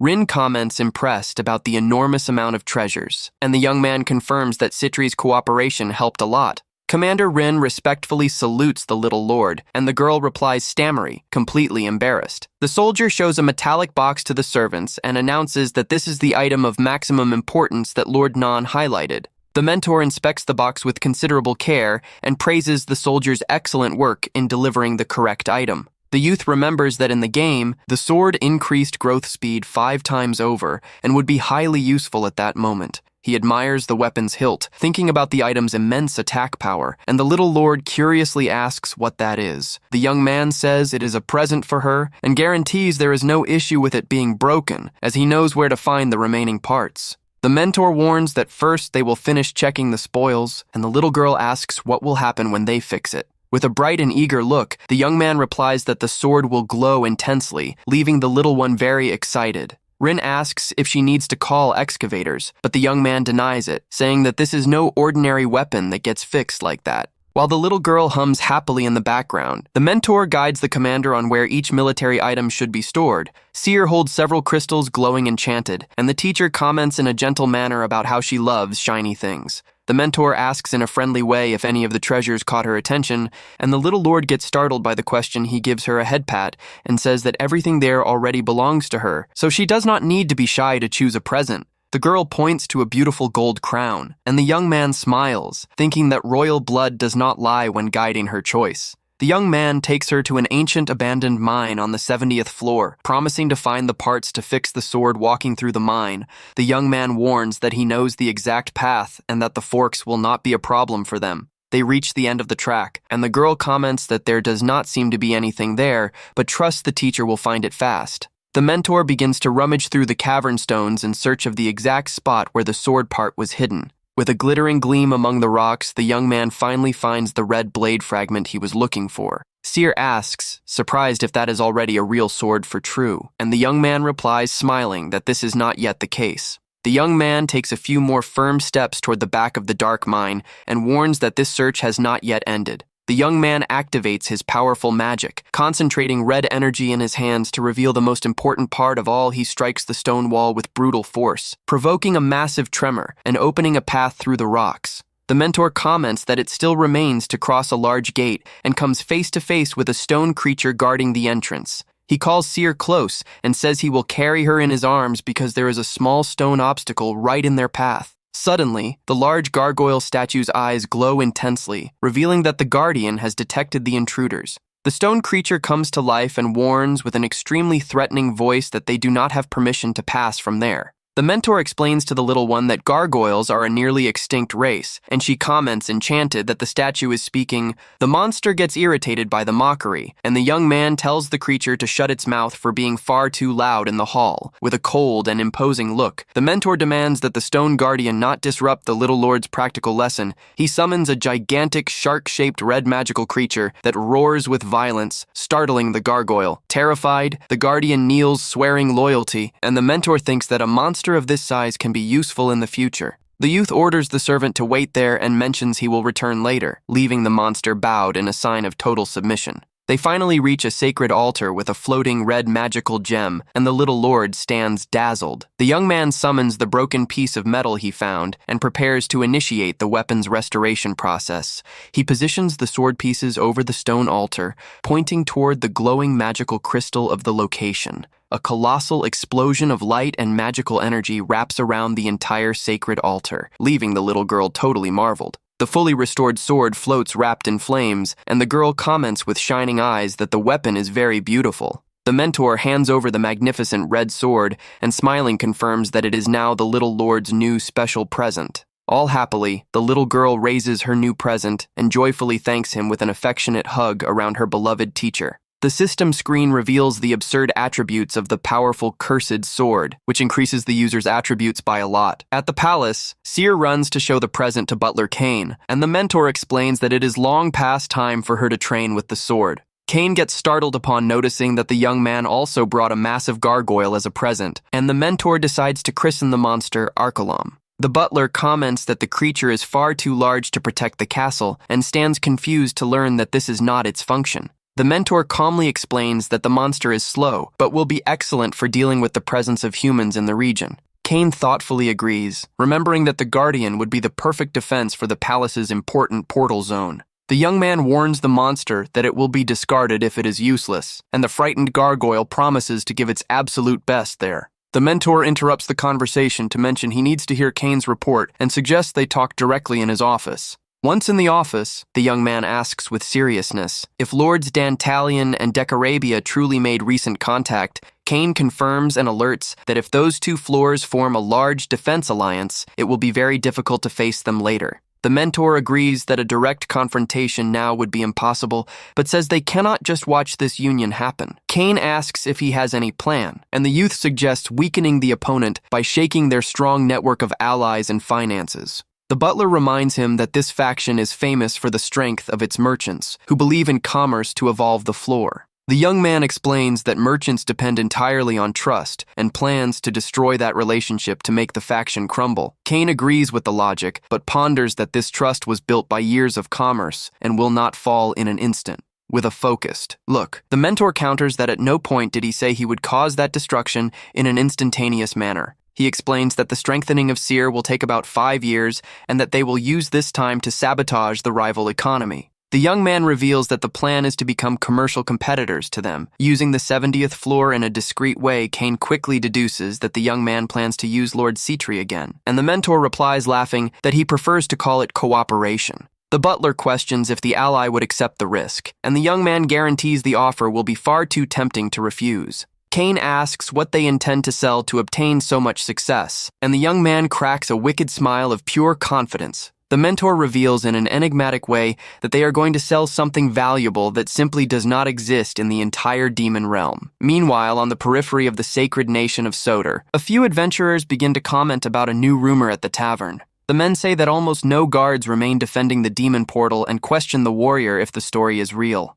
The adventurer happily confirms and encourages his friend to hunt monsters to profit heavily by selling demon horns. The pink-haired girl says she knows where the sheep demons live and how easy it will be to rip their horns off. The young man decides to lead the group toward the demon realm, promising that everyone is going to make an immense fortune there. Before the portal, the adventurers notice the large crowd and confirm the rumor that the local guards vanished. Suddenly, a heavy hand grabs the blonde boy's shoulder, and a warrior asks if they can accompany them on the search. The young man turns startled and comes face to face with a massive brute with a giant axe and a nun by his side. The white-haired friend whispers for the blonde to accept, as those two are highly dangerous upper-rank adventurers. The brute cracks a satisfied smile and orders everyone to begin marching immediately toward the portal. Other explorers comment that, lately, nobody who enters the demon realm has managed to return alive. While walking, the group comments on the bizarre disappearance of the guards and agrees not to lower their guard by any means. The axe warrior theorizes about the realm's floors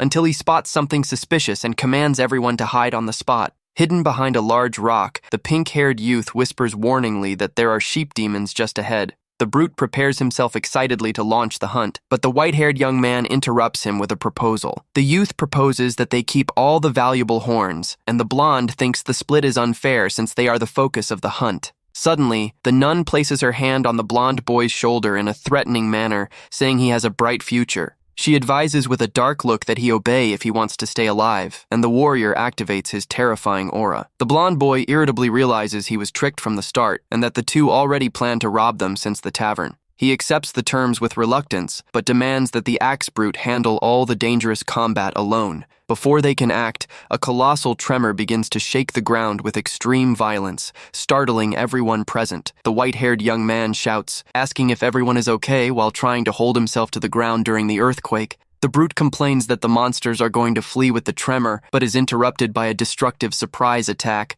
The giant gargoyle Arcolum emerges leaping from the heavens and warns with a terrifying voice that it has found the last invaders from there. The brute falls into absolute desperation and screams in terror upon recognizing the legendary and frightening stone creature.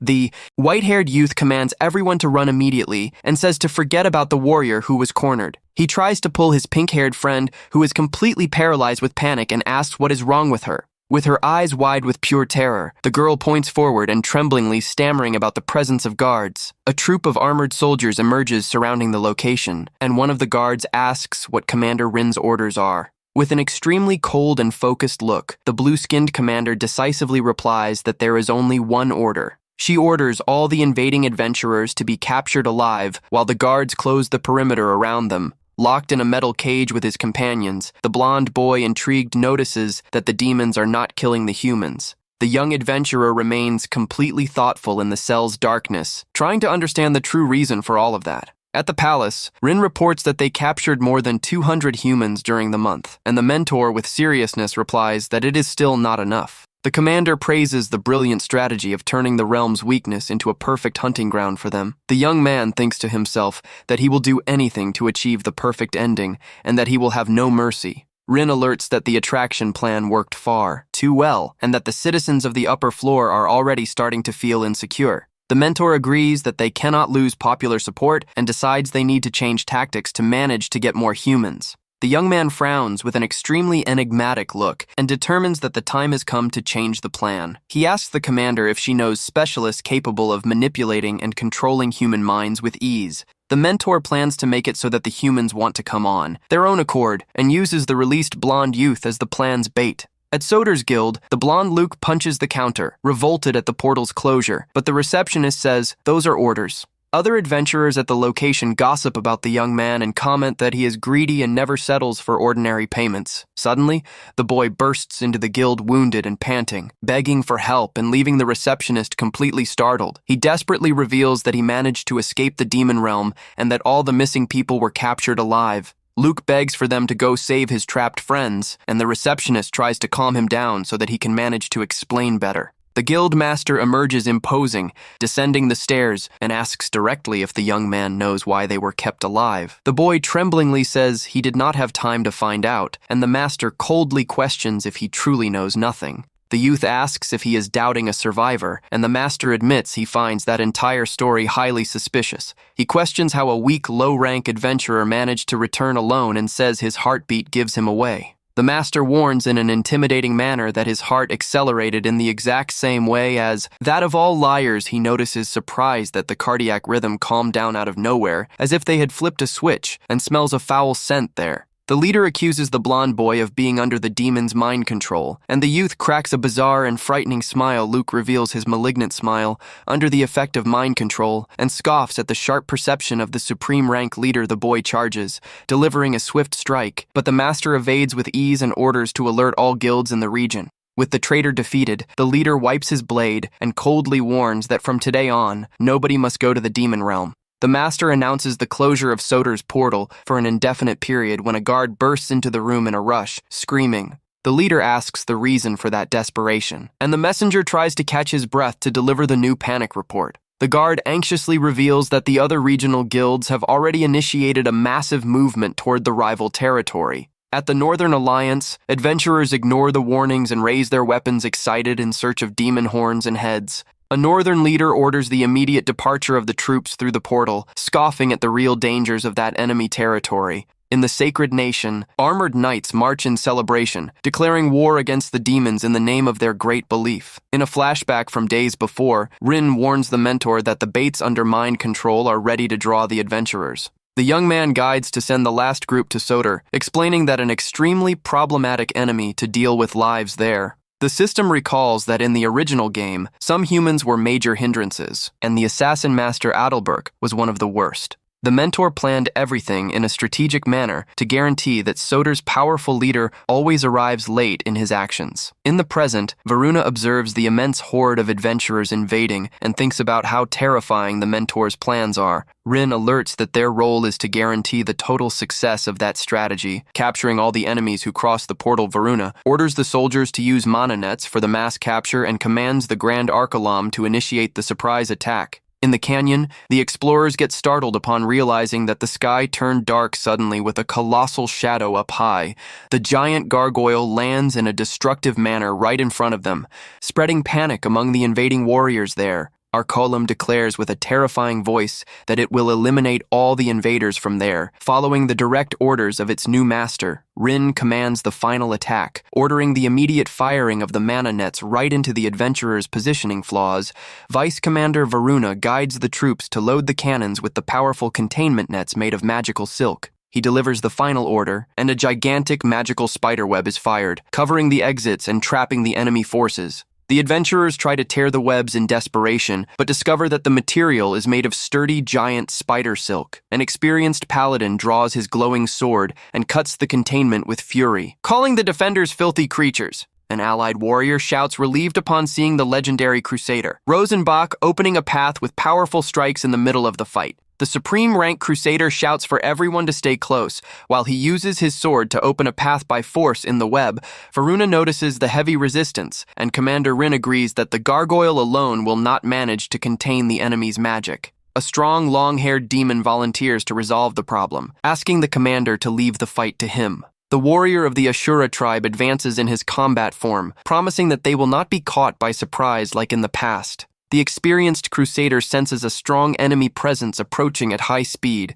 and widens his eyes, startled. With a swift and brutal cut of his spear, the Ashura demon strikes down the paladin in a second, provoking despair in the troops. The horned warrior smiles rowingly, wiping blood from his face, and calls the explorers filthy vermin who clutter the place. He positions himself imposing over the defeated paladin, emanating a terrifying purple aura that terrifies everyone around. The adventurers flee in total panic while the demon mocks, saying that it is already too late to try to save their lives. He orders his guards to play a bit with the fugitives before capturing every single last one of them for the dungeons. At the palace, the mentor praises the perfect result with few damages, and Varuna replies that they merely followed his brilliant plan. The young man thanks the new commanders of the 5th Legion for the excellent service rendered in their first official mission. They thank him respectfully and bow while the mentor delegates the task of cleaning the battlefield to the two of them back in the quarters. The young man finds the little one eating pudding and affectionately asks if she waited for a long time. He caresses her head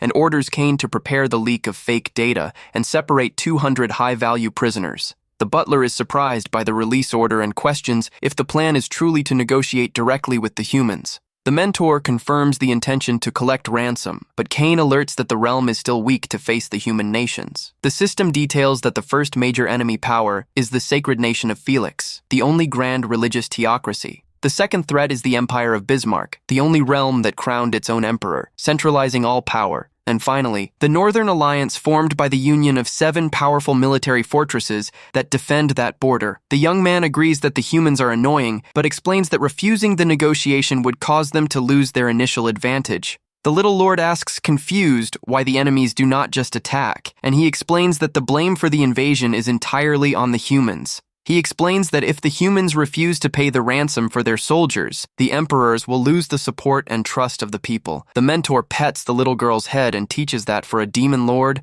the maintenance of trust and the base is the most important thing. Kane comprehends the mentor's brilliant plan and promises to select the prisoners. In addition to summoning the best blacksmiths from there, Seer asks curiously what they are going to manufacture with the blacksmiths, and the mentor replies smiling that they will make something to sell. She questions if products based on humans will actually sell, and the young man guarantees they will while sending out the ransom. In the Empire of Bismarck, Emperor Claude stands surprised to receive a ransom demand letter coming from the demons. The sovereign ponders that if the rivals held the plan to devour the human realm, they merely would have declared direct war. He asks what the demanded sum is, and the minister reveals the absurd value in gold and silver charged for each group of hostages. Claude thinks the demands are far too bold, but Marquis Ebert insists that they must accept the terms for the good of the citizens. Ebert explains that the incident was provoked solely by the Adventurers Guild and that there are no reasons to punish the rivals. The Emperor questions irritably if they need justifications to attack, since they are dealing with demons from the neighboring realm. The Marquis insists that it is crucial to act with caution, as they do not possess precise data regarding the rival realm's current strength. He highlights that even powerful high-level warriors were captured without any managing to escape alive. The Emperor punches the throne in fury, feeling humiliated for having to bow before the rival realm's demands. Faced with the risk of a popular revolt, he accepts the deal, but commands to collect the maximum amount of information regarding the enemy's steps. With a look filled with hatred, Emperor Claude mentally swears that he will return that terrible humiliation in the future. Back at the palace, Kane reports that almost all nations agreed to negotiate, and the mentor celebrates the success of that bait. The young man commands to take the prisoners to the border and guides the butler on what must be said to the human emissaries. The mentor warns in a severe manner that if they do not bring the resources by the end of the week, the remainder of the hostages will be executed. In a large meeting of blacksmiths from several floors, the artisans confusedly debate over the reason why they were summoned. The group of workers falls into silence upon noticing the imposing steps of the leaders approaching the entrance platform. The artisans murmur surprised upon seeing Lord Seer and Citri walking side by side along with the palace's mysterious mentor. Lord Citri welcomes everyone and recognizes that their curiosity regarding that sudden meeting must be immense. She gestures toward the hall, showing an enormous variety of weapons confiscated from the captured human adventurers. The blacksmiths stand dazzled upon seeing the equipment up close and consider those weapons as true works of art. The artisans spit on the ground with disgust upon discovering that humans manufactured that and say their eyes are contaminated. Citri explains that their mission is to analyze the human items in detail and recreate copies with quality identical to the original. A blacksmith revolts, thinking it insulting to imitate useless human weapons. But the mentor states that the situation is exactly that. The young man displays 2 swords and orders them to start the work already, stopping the waste of resources on weak and useless weapons. The artisan gets annoyed at the bold words, but the mentor coldly guarantees he is merely stating unquestionable facts. The young man proposes a simple test and asks those present what would happen if he collided the 2 weapons right there. He holds the 2 swords firmly, preparing himself to strike their weapon against the excellent model made by humans. The mentor raises the blades with authority and questioningly, in an intimidating manner, asks which of the 2 swords they think will break. He breaks their weapon and tells them to study human technology in order to create something far superior with their own hands. While the blacksmiths hesitate to study their rivals, the youth Doomgrim courageously volunteers to take on the grand task. Doomgrim warns that the analysis will take some time, and the young man guarantees they will have all the necessary time and resources there. The mentor suggests appointing the young blacksmith as leader of the project, and the 2 lords accept the nomination without any contestation. The young man delivers an insignia of authority to Doomgrim, allowing him to lead and give direct orders to the other artisans. An elderly goblin protests furiously, demanding a vote, but the mentor silences him on the spot with an extremely dark look. The mentor warns that true leaders assume risks and responsibilities, while the elder merely demonstrates cowardice. The frightened elder steps back, raising his hands in desperation, and tremblingly guarantees that he had no intention of offending the lords. The young man alerts that ignoring the orders of the new leader will be the same as disobeying him and the 2 lords present there. Emanating a terrifying purple aura, the mentor threatens to execute on the same spot anyone who dares to breach the commands. Touched by the trust received, the young blacksmith bows respectfully and kneels before his grand leaders. Doomgrim guarantees with all his loyalty that he will dedicate every second of his life to realize the desires of his masters. Back in the hall, Lord Citri asks for compliments on her performance, but the mentor ignores her completely to give affection to Seer. Citri complains angrily for being ignored, and the young man gives a small pat on her back, praising her participation in an ironic manner. The mentor explains that the commerce will use Citri's name and promises a generous commission over the profits of future sales. The Horned Lord suspiciously asks about the terms of the profit split and questions if the young man already has a value in mind. The young man proposes splitting half and half, and the ally complains, saying it is robbery while little Seer watches the negotiation. Citri fights angrily over them using her name, but the young man threatens to quit, and the ally quickly lowers her commission proposal. With a dark look, the young man warns that if she insists on such a low value, he will cut the supply of elite weapons. Faced with the risk and the absurd quality of the promised weapons, the Horned Lord gives up and accepts to receive a smaller share. The mentor suggests a 5% commission and guarantees that although it seems little, the final value will be gigantic. Citri remains suspicious due to them not having started sales yet, and the young man jokes, saying he is offended. She agrees to close the contract, but questions if the young man truly can recreate the human equipment models. The youth reflects that since the demon lords did not care for weapons, their metallurgy ended up becoming very outdated. The mentor ponders that the level of an army's weapons is essential, and that because of this, Citri accepted his partnership proposal. The young man delivers the final papers in a calm manner and guarantees that if she does not trust him, she is still free to leave. The allied lord screams angrily, saying she would never give up a chance to get powerful weapons for free. She stands surprised to see that the young man changed the contract rules, and he warns that the business risks will be hers alone. Citri breaks into a cold sweat upon comprehending the young man's words, and startled realizes she fell into a terrible business trap. The mentor cracks an extremely sadistic smile and reminds the frightened lord that nothing for free exists in the demon realm. In the castle dungeon, Dane and Aerie talk desolate. Afraid of being executed along with the other adventurers, the white-haired youth laments that they only bring more prisoners and doubts if they will truly be spared from there. The mentor appears observing the list, and the two youths stare at him startled, sensing the young man's strong presence in the place. They tremble with panic upon realizing that the young man emanates an extremely sinister and threatening energy throughout the entire environment. An armored guard holds one of the prisoners, and the young man from the palace observes everything in a highly focused manner. The explorer screams angrily, demanding that the guards release him immediately and take those metal chains off him. The elderly Kane asks for the guards to be gentle, and the frightened Aerie questions where they intend to take them now. The mentor commands the guards to halt the transport and directly asks what the names of the two young adventurers are. With an intrigued and fixed look, the dark-haired young man asks if they knew a boy named Luke in the guild. The young Dane rants furiously,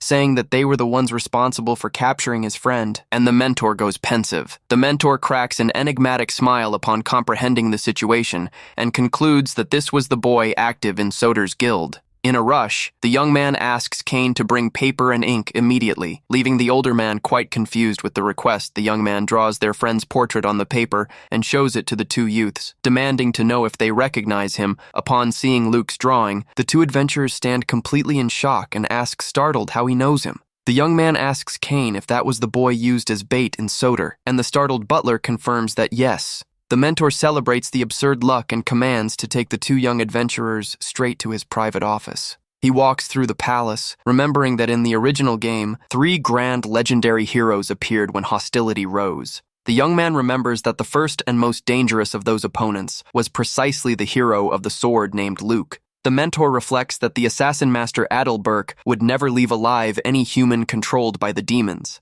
The young man smirks upon noticing that he eliminated one of the game's heroes without meaning to, when Kane enters bringing the two youths. The mentor analyzes Dane and Aerie, remembering that they held excellent potential in the game and that it would be a waste to sell them. The young man faces the two prisoners in a serious manner and directly proposes that they begin serving under his orders. Kane gets startled and protests, saying it would be dangerous to accept humans of trust into Little Lord Sear's inner circle. The butler questions the motives for taking in the enemies, and the young man merely answers mysterious that he possesses his own reasons. The mentor warns the two that he will spare their lives and give them dignified treatment if they agree to work hard for him. He warns that if they refuse, they will return to the dungeons and be sold as slaves or end up dead like their friend. The young man coldly reveals that the boy Luke is dead, and the news leaves the two adventurers paralyzed with terror. Dane tries to charge with fury, blaming the mentor for his friend's fate, but the young man warns that they were not the ones who killed him.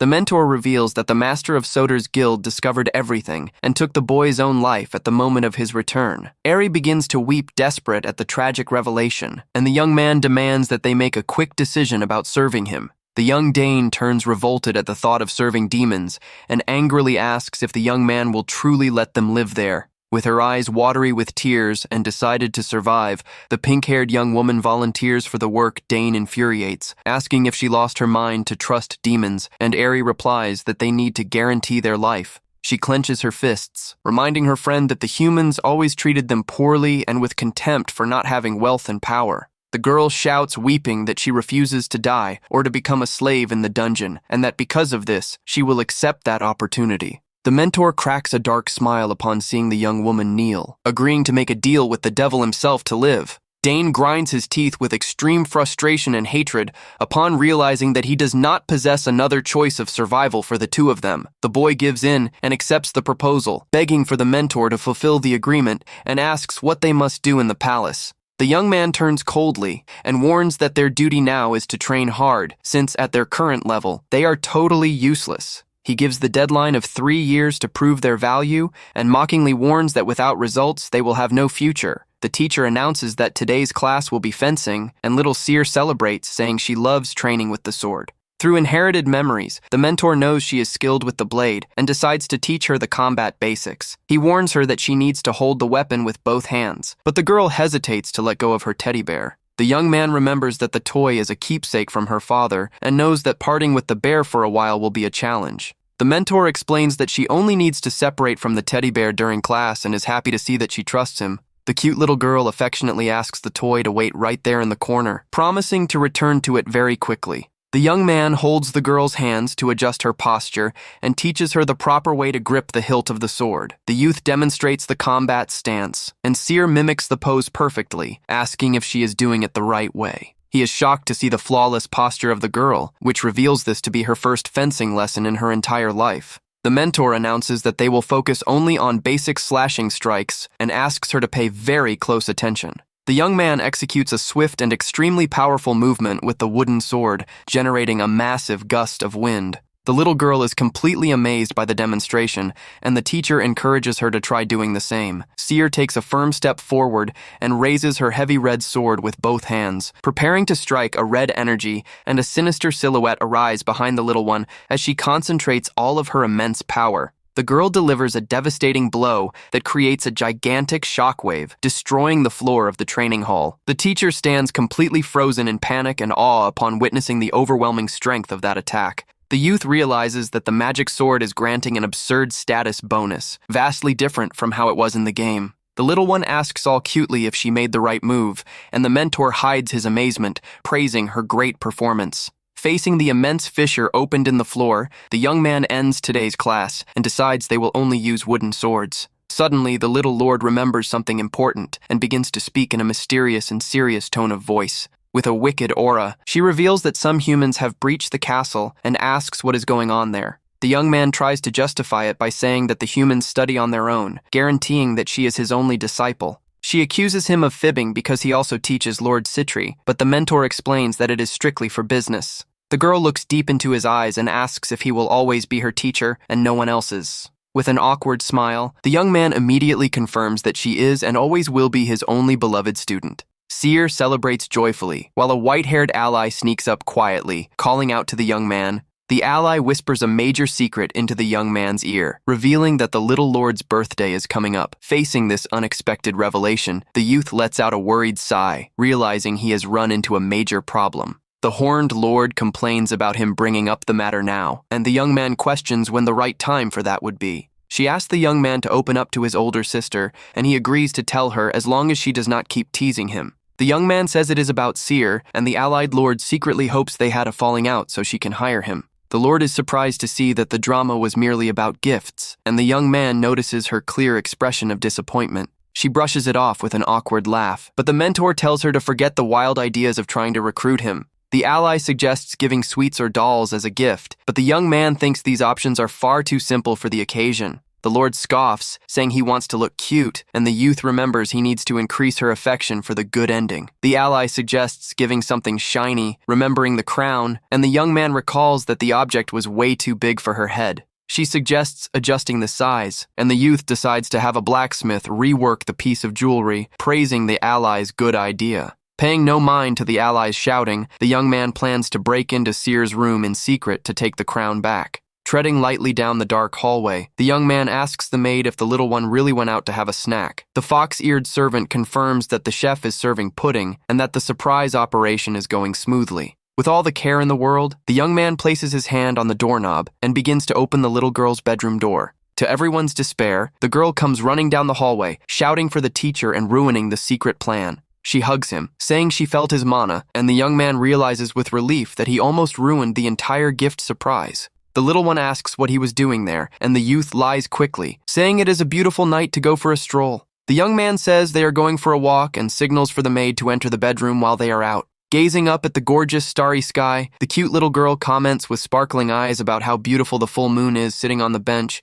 The teacher pats her head and feels glad that he sent the shiny crown to be resized for her with a very gentle look. He asks her to always take care of herself and warns her that she does not need to push past her limit. The girl shyly confesses that she likes him and his classes very much, and that is why none of it feels hard or tiring. The young man cracks a beautiful smile and agrees to teach her more, reminding her that resting is just as important as training. Seer happily agrees to the stroll, and the mentor wishes from the bottom of his heart that she never loses this innocence. The maid announces that the mission was a success, and the teacher calls the little girl to head back inside the castle. The mentor goes to the 70th floor and greets Doomgrim, asking to what he owes the pleasure of the visit. He explains that he wants to commission a piece for Seer using the same design as the crown, but in a smaller size. Doomgrim knows the perfect blacksmith, and the young man requests that everything be ready in 1 week, keeping it an absolute secret. The blacksmith shares that the research is progressing, but the prototypes are not yet ready for display.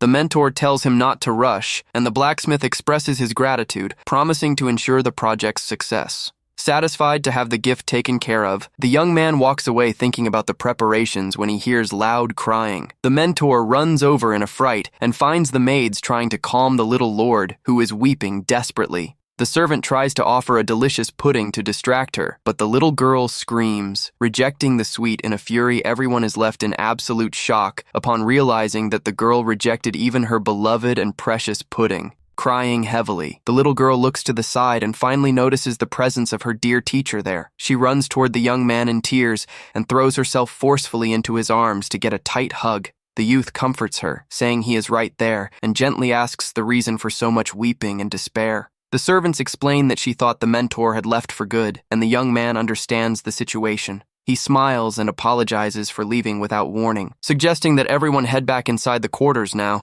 The mentor holds her in his lap on the throne and asks what scared her so much, admitting it was careless on his part. The little one confesses with tears in her eyes that she was afraid he would leave, and the young man tells her not to worry. He promises that he will look after her and guide her until she grows up strong and reaches the pinnacle of the entire kingdom. Seer asks with an anxious look if the teacher will abandon her when she finally reaches that pinnacle. The youth remembers that he needs to finish the story to return to his own world, but he knows he cannot reveal this to her. He reassures her that he will never leave her and will always be by her side, leaving the little girl a bit more relieved. The young man suggests eating pudding to celebrate, but the little girl internally realizes that this was his first lie. While being carried, the girl thinks that the mentor will leave upon achieving his goal and decides she cannot allow that dark thoughts arise in the mind of the girl, who wants her dear teacher to stay by her side forever. With a chilling gaze and a fixed expression, she vows to herself that she will do whatever it takes to never let him leave. A week passes, and the day of the little lord's birthday finally arrives with the official announcement of her entrance.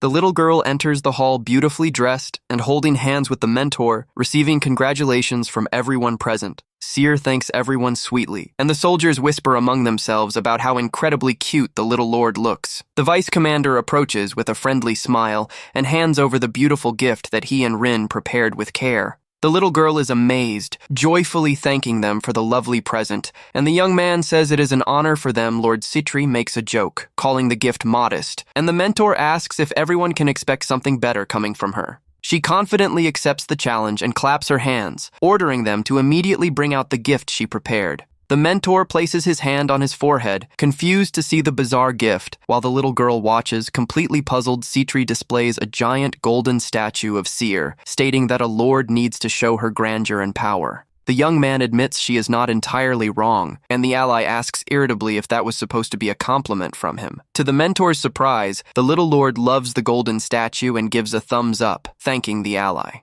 When it is his turn to deliver the gift, the young man smirks and orders Doomgrim to bring out the secret commission. The blacksmith hands over the wooden box, and the young man passes the gift to Seer, who tosses her teddy bear for Kane to hold. The elderly Kane and the guests are left in complete shock as they catch the plush toy thrown so suddenly. With her eyes sparkling with anticipation, the girl asks if she can open the gift now, and the mentor allows it with a smile. Upon opening the box, a bright and gleaming golden light illuminates the little girl's face, and she lets out a cry of immense joy. The beautiful golden crown with sparkling red stones fits absolutely perfectly on Seer's head. The mentor wishes her a happy birthday, and she thanks him with a radiant smile in the middle of a beautiful flowery setting. He picks her up in his arms again, asking if she liked the gift that much, and the little girl responds, shouting, yes. He notices that her hair is turning white from training, which means her mana flow is stabilizing. The young man notices something unusual and asks the little one to stay very still while he gently touches her head.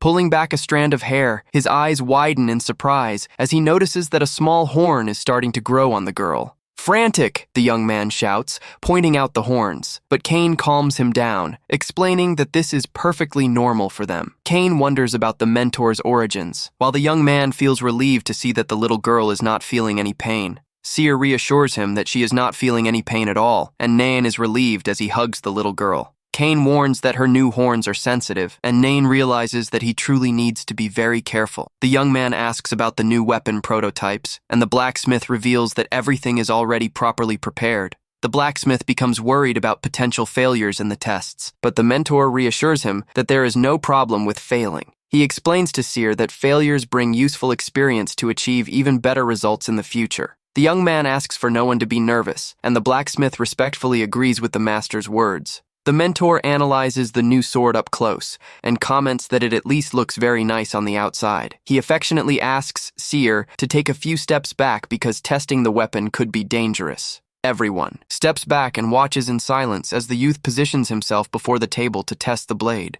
With a swift and precise movement, the young man wields the sword and delivers an extremely powerful vertical strike. Doomgrim gulps, watching the attack with great tension, not knowing if his creation will withstand the impact. The young man sees that the blade held up perfectly and congratulates the blacksmith on the excellent work done. The blacksmiths celebrate the successful test, and the mentor plans the final adjustment so they can launch the product. He places his trust in the blacksmiths for the next pieces of equipment, and the goblin promises to give his best. Little Seer excitedly asks if they are going to start the main plan, and the mentor confirms with a smile. Some rumors begin to spread through the kingdom about the sale of powerful weapons on the same tier as human ones. On the 69th floor, Duke Wayne comments on the rare weapons, and his ally thinks it is just idle gossip. The ally doubts the quality of the Demon Kingdom's weapons, but the Duke prefers not to ignore the rumors. The Duke decides that he will personally check the situation to verify whether the rumors are real or not. The companion decides to go along on the trip, thinking of the possibility of making a good business investment. They arrive at the destination, and Duke Wayne is quite surprised to see where the meeting is going to take place. The ally is shocked to notice that they are at the Demon Lord's castle, and Wayne confirms that it is a business of his. The mentor welcomes the guests who showed up at the castle. Motivated solely by the strong rumors, the nobles begin to whisper in surprise upon seeing that Lord Seer is also part of this massive business venture. The atmosphere in the hall grows tense with the realization that this business meeting could change the course of things. Lord Citri guarantees on her own reputation that the new weapons possess human-grade quality. The Duke's ally is surprised to see the Lord's immense confidence in putting her own name on the line for the business. The mentor warns that anyone who does not have a real interest in negotiating can leave the hall immediately. With an intimidating glare, the Lord threatens, saying that anyone who hears the secrets and does not close a deal will not make it out. One of the guests asks if that is a direct threat, but she fires back, saying it is simply a fair warning. While some nobles decide to leave, Duke Bennett resolves to take the risk and remain in the room. The ally wishes good luck to Duke Bennett, who sees this as a golden opportunity to forge new alliances. Shortly after, only 20 guests remain in the hall, and the mentor announces that the real show is about to begin. The young man introduces himself as Seer's mentor and reveals himself to be the true mastermind behind that entire plan. The guest is shocked to realize that the young man uses the Demon Lord herself merely as a storefront for the business. The mentor proposes exclusive trade of weapons for 3 years with a 60% profit split. The young man explains the terms of the agreement, while the guest tries to understand how they decided on this split. The Lord quietly grumbles about her small commission, while the guest accepts the established terms. The nobles realize that even by keeping the smaller share, they will still make a gigantic profit from these rare weapons. The young man presents 2 swords for comparison, challenging those present to test the quality of both. Upon analyzing the weapon up close, the Duke is amazed by the top-tier craftsmanship of the equipment. He realizes that Duke Wayne made a massive mistake by leaving and losing the chance to monopolize this. The guest questions the monthly production quantity and finds the number a bit low for his business. With a clever smile, the young man clarifies that they are not just producing ordinary swords for trade. The Duke deduces in surprise that they will also make armor and helmets when the mentor suddenly snaps his fingers. He confirms that the trade will encompass nearly all types of equipment, leaving everyone in shock. The mentor lists the new products, and the Duke agrees that this is more than enough to turn a massive profit. The Lord regrets not asking for a larger share, but knows she would have been left out if she had hesitated any longer. While the Lord reflects on the deal, Duke Bennett eagerly asks what his second proposal would be. The mentor addresses a specific guest, asking his name since he had not taken his eyes off him. The young man recognizes Bennett and remembers that in the game, he led a massive merchant guild, making him ideal for his plans. Bennett smiles, realizing that the products are extremely valuable precisely because they have such a limited supply on the market. The mentor agrees with a smile on his face, warning that some clients will fight tooth and nail to get their hands on the weapons. The young man announces that he will step out for a moment to fetch the second proposal, leaving Seer and Bennett waiting for him. He walks down to the dark dungeon of the castle to retrieve the next big business venture, which he personally captured on the lower floor. Desperate cries echo through the cells as the young man approaches, accompanied by his strong royal guards. Bennett is completely shocked to see human prisoners and questions in surprise if the young man is suggesting forced labor trafficking. The young man praises his quick wit and explains that he has already separated the useful captives, but does not guarantee a constant supply in the future. The mentor makes it clear that this is a very dangerous job and gives the option for anyone who wants to leave on friendly terms. The Duke reflects that humans are difficult to control and that most demons dislike them out of pure moral principle. He knows that nobles love these things and accepts the deal, while some other frightened merchants resolve to decline. The young man notices that only 5 of them remain and decides to continue explaining the inner workings of that dark trade. He points to a cell full of exhausted prisoners and explains that this first group is meant for heavy labor. The youth introduces the next cell, containing people of fine appearance destined for the entertainment of the Demon Kingdom's nobility. The young man shows the strong warriors held in chains, guaranteeing that they are just as powerful as human knights. Bennett grows excited by the strength of the captives, but a prisoner shouts in anger upon realizing he will become a servant to demons. The warrior refuses to accept that grim fate and shouts, furiously demanding that they put an end to him once and for all. The merchant worries about them being too rebellious, but the young man merely smirks, guaranteeing that there will be no issues. The mentor whispers some mysterious words, activating a terrifying spell directly from his hidden grimoire of magic. The prisoner begins to glow and screams in panic as he feels a magical brand burning intensely on his own neck. He curses the demons with all his might as the dreadful magical brand spreads across his entire body. The warrior tries to swear vengeance, but the magical seal activates violently, causing him to collapse completely helpless onto the floor. The young man explains that he placed a trigger curse on the necks of all of them to guarantee blind obedience at any cost. He reveals that even mental conditioning is part of the service provided, leaving the merchants frightened by his power. Days later, Wayne asks indignantly where Bennett acquired such valuable merchandise, and he reveals his pact with the upper floor. The buyer analyzes the sword in Bennett's shop and admits in surprise that the quality is infinitely superior to what he expected. The man offers to pay double, but Bennett declines, saying he has exclusive rights secured by the 3-year contract. The rival envies the monopoly, while Bennett warns with a smile that the market is about to undergo a massive revolution. Bennett asks his assistant if everything is in order and commands him to spread rumors about a grand auction through the upper floors. He knows that wealthy and influential people from high society are always desperate for new luxury toys. Nain's assistant delivers a letter from Bennett inviting him to the auction, and the young man finds the idea very interesting. The butler comments that Bennett was very clever to send the invitation, but the young man thinks going just to watch would be quite boring. With a mischievous smile on his face, the mentor plans to take 2 specific people along with him to watch the grand auction.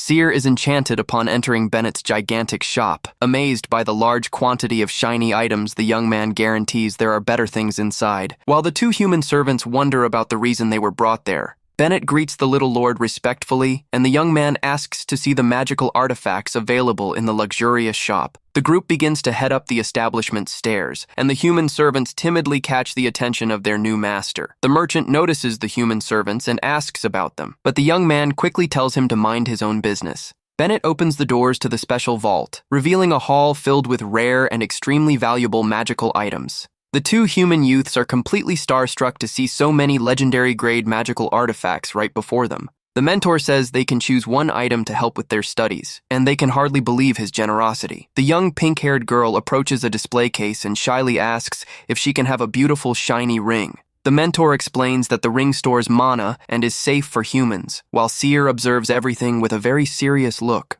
The little lord casts an incredibly cold glance at the pink-haired girl, leaving her frightened without understanding why the young man notices the atmosphere and asks if Seer also wants to pick a gift, and she immediately celebrates joyfully. The little girl holds a beautiful, gleaming blue pendant, saying she wants that one because it is the most radiant object in the entire room.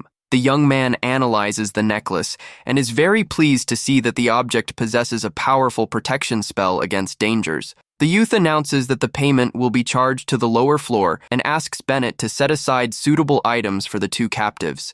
The mentor asks about the remaining time, and Bennett warns that if they set out now, they will arrive right on schedule for the auction. The young man calls the two young servants to come along, and they realize with relief that the master truly cares about them. The auctioneer enthusiastically announces the next item, perfect for clients to enjoy the summer season. He introduces the human captives, guaranteeing they will never rebel, and starts the bidding at 5 gold coins. The two human servants grow apprehensive, realizing that terrifying demonstration was a direct warning for them. The mentor silently admires Bennett's intelligence in using an auction to profit much more from the sales. The pink-haired girl asks her teacher the reason they do not sell those servants who seem very valuable. The mentor explains to Seer that he also needs allies by his side, just as she has her own loyal servants. He says there are things that only humans can do, and the little lord opens a beautiful smile, trusting him completely. The young man asks the two young humans directly if they regret accepting his partnership offer. The two hesitate for an instant with mixed feelings, facing the unexpected question from their powerful protector.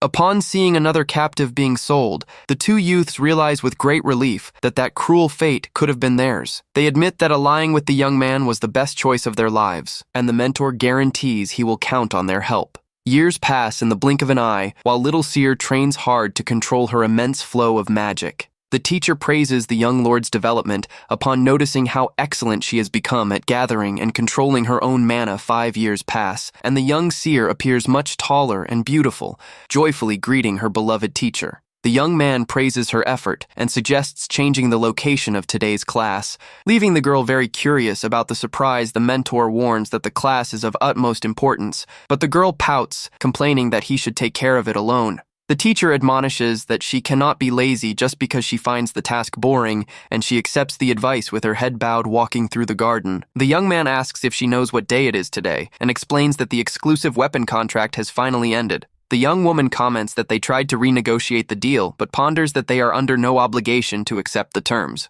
She explains that they now possess enough distribution channels, and that many other merchants are dissatisfied with the situation. She says that if they give hope of trade to the other merchants, they will bring much better offers, making the mentor proud. The young man praises her excellent judgment, agreeing that maintaining the monopoly now would be a terrible business strategy. The young lord comments with wide eyes that she also heard rumors about the major turmoil occurring in the human kingdom. The Great Northern War has begun between the Alliance and the Empire, giving players the chance to focus on their own factions. This great war was the ideal opportunity for the young man to strengthen his faction in the chaos of that military confrontation. The mentor says that this is not even the biggest reason, and asks if she still remembers when he first revealed the plan. She remembers perfectly that the mentor's grand objective was to completely destroy Lord Dantalion's commercial credit. With a very confident smile, the young man asserts that the time has finally come for them to act with full force on the mission. Gathering with the business partners, the young man announces that he will not renew the exclusive sales contract, and everyone accepts the term. He smirks and warns that in exchange for the non-renewal, he would like to present a new and very lucrative business proposal. The young man presents a mysterious paper to the business partners, who begin to whisper, completely surprised, in the hall. He explains that he only needs them to spread some rumors, and in exchange, he will provide more captives, leaving Bennett very tense. Bennett questions if the information is real, and the young man fires back with an intimidating look, asking if he doubts his word. Bennett knows that spreading this will make them enemies of Dantalion, but breaking the partnership with the young man would be an even bigger mistake. Seer questions the pressure on them, and the young man explains that after such a successful partnership, the time has come for them to take risks. Realizing they depend on the profits with the young man to survive, Bennett and the others finally agree to be part of the plan. The young man says goodbye, trusting in their work, while a mysterious ally with crossed legs questions if the rumors are real. She warns that Dantalion is extremely careful in business, and complains that the young man should have warned her about this sooner. The Lord gets annoyed and begins to justify herself, explaining the real reason she has not visited the lower floor lately. She confesses she is terrified of Seer, and finally gives in, agreeing to visit the castle more frequently to help the young man with a clever smile. The young man tells her to act normally, guaranteeing that the rest of the plan will work itself out over time. The scene shifts to the 69th floor, revealing the imposing castle of the demon lord who commands that region of the kingdom. The demon lord angrily crumples a newspaper that carries very grave allegations of fraud in his large and lucrative weapon trade.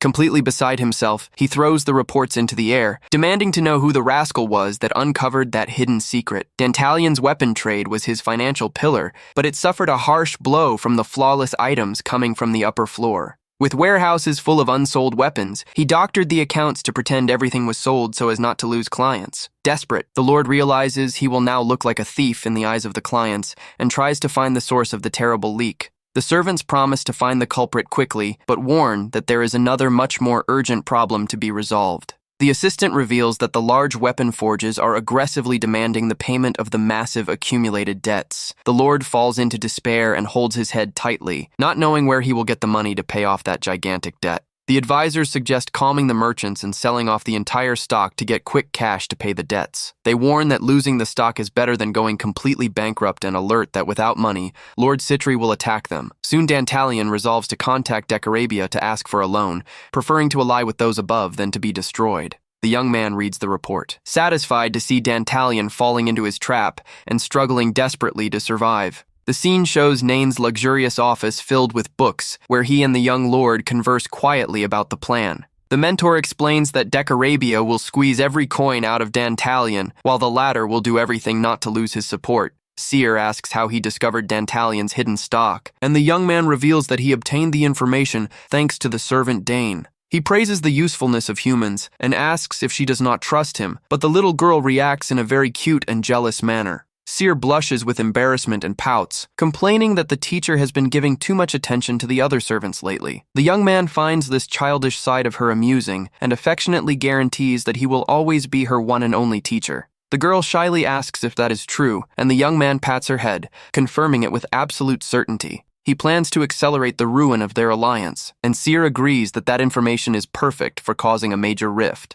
The young man agrees and affectionately asks the young lord to call Commander Rin to carry out a very important mission. In the throne room of the 72nd floor, the loyal Commander Rin kneels respectfully before his leaders. The young man explains that Dantalion asked for help and that a delegation is on the way, warning that this meeting would be bad for them. The mentor hands a special sword to Rin and orders him to eliminate that delegation without leaving any kind of trace. The warrior analyzes the blade and realizes it is a top-quality weapon forged on Dantalion's 69th floor. The warrior understands the strategy instantly and realizes that this is yet another of the young mentor's incredibly brilliant plans. Rin accepts the mission with pride, vowing to fulfill the objective in the name of his sovereign, who behaves like a true leader. Seer excitedly asks if she performed well as a demon lord and asks, hopping around, for a special reward from her teacher. Thinking about the prize, the young man asks with a smile what kind of doll or teddy bear she would like to win this time. To the young man's surprise, the girl's expression changes, and she warns with a very serious look that the prize will not be a doll. She stomps off in a huff, leaving the young man very confused,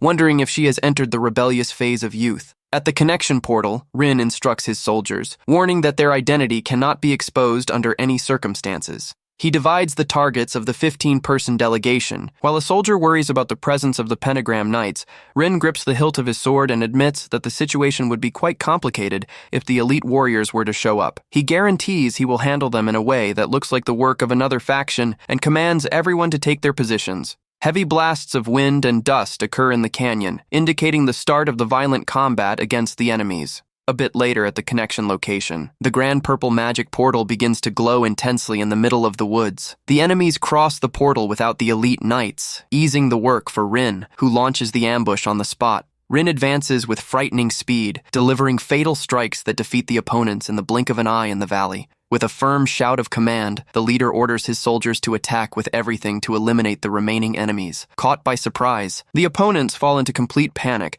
not understanding where that swift and devastating attack came from. With everyone defeated, Rin leaves the fake sword planted in the ground to frame the rival and orders an immediate return to the castle. On the 69th floor, Dantalion falls into complete panic upon discovering that the entire allied delegation was assassinated in the woods. The assistant confirms the tragedy and suggests they notify Lord Decarabia as quickly as possible about the occurrence. Dantalion refuses to notify him because one of his own swords was found at the scene, making them the prime suspects. The advisor warns that Decarabia will use this to pressure them and collect tributes, suggesting paying a large compensation instead. Furious, the Lord accuses Citri of setting up that ambush and orders a letter to be sent to Decarabia, preparing for war. Suddenly, a frantic guard comes running into the hall, interrupting the meeting with extremely urgent news. The guard reveals that Decarabia's army has crossed the portal, and the Lord realizes the rival plans to turn him into a vassal. The advisors suspect the perfect timing and suggest that Decarabia himself staged the massacre to invade the territory.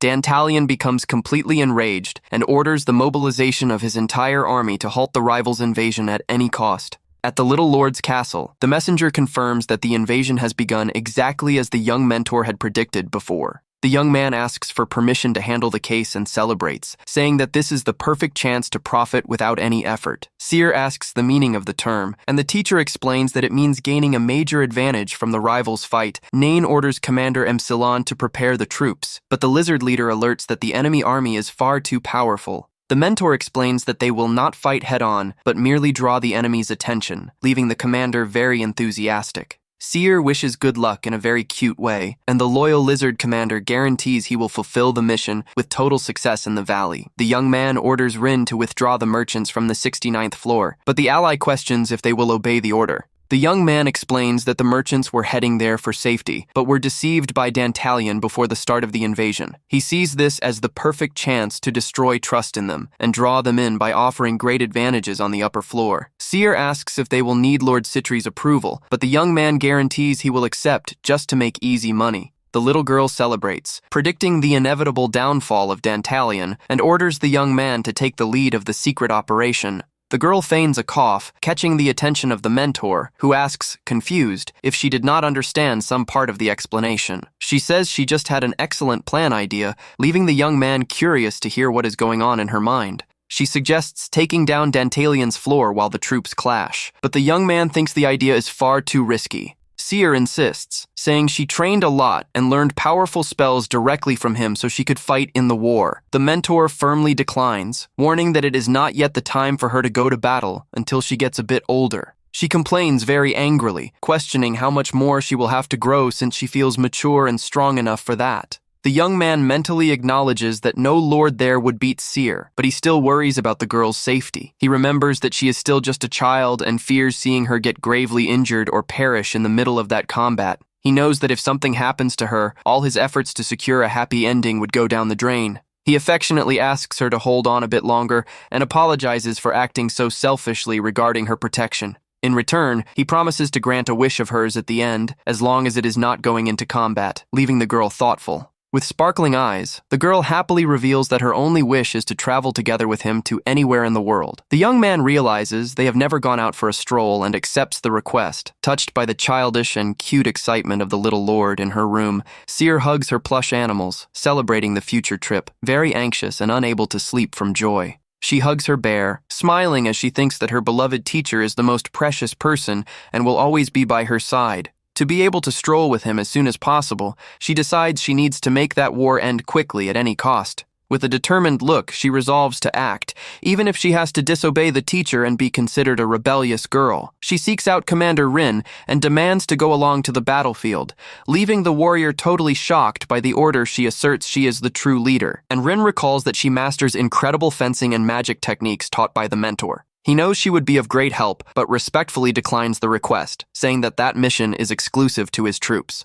Rin says the mentor has his reasons, and Seer points her finger, asking in an intimidating manner which leader he truly serves. The commander asserts that his only lord is her, leading the young woman to grandly conclude that her orders come first. Faced with the argument, Rin gives in, agreeing to her orders, and Seer celebrates very happily, confirming she will go along on the mission. Rin asks her not to push herself too hard in combat, and the little girl guarantees with plenty of joy that she knows very well how to take care of herself. The warrior insists, reminding her of the promise to stay safe, and Seer responds, laughing, that she already understood the message very well. Walking with her sword, the young woman mentally asks the teacher to wait, because she's going to finish that entire war shortly. On the castle walls, Dantalion's forces position themselves, and the commander shouts, ordering everyone to defend the front line. With a firm command to attack, dozens of archers begin to loose their arrows from the top of the immense stone ramparts. A literal rain of arrows strikes the enemy soldiers,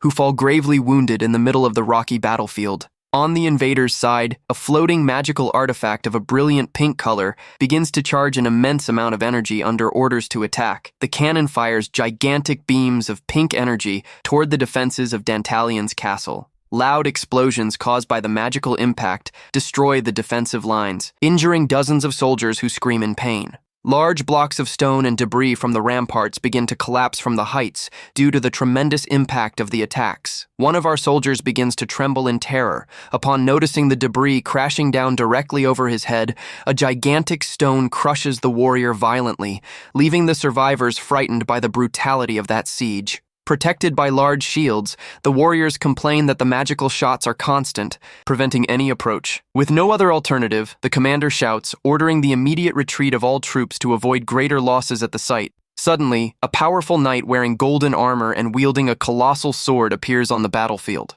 The cannons continue firing magical projectiles, but the golden warrior observes everything with a very cold and focused look, with a swift and precise movement. The golden knight parries and destroys the enemy cannon shot with his colossal sword. Raising his massive weapon, the leader delivers a firm speech, ordering that no soldier feel fear in the face of enemy forces. He introduces himself grandly as Balthazar, the first star of Decarabia, ready to lead the strike force. Frightened to see the elite warrior on the field, the soldiers retreat, but Dantalion furiously orders them to keep firing. Seeing that his soldiers are cowards, Dantalion gets annoyed and raises his hands, gathering mana to conjure a spell of his own. A gigantic runic circle of green color appears in the air as the Lord invokes the destructive and dark flames of the underworld. The spell is completed, and a gigantic wave of green fire engulfs the battlefield with the goal of burning the enemies. The Golden Knight stands in absolute shock upon seeing the overwhelming force of the green fire coming his way. The soldiers scream desperately upon seeing their powerful commander be completely swallowed by the green flames. Dantalion's servants praise him for the magic, but he tells them to stop staring and prepare for the next attack. Believing that the enemy leader passed away, Dantalion's soldiers launch a violent charge against the invaders. Dantalion smiles confidently, believing that without the star of the pentagram, they will easily defend the fortress. Suddenly, a massive energy emerges from within the flames, revealing that the tide of battle has not yet turned for them. One of our warriors is brutally impaled by a giant weapon that comes flying through the middle of the smoke. The soldier falls lifeless to the ground, while the mysterious attacker lands in an extremely imposing manner at the site. The golden armored feet walk slowly, leaving the fortress defenders completely desperate.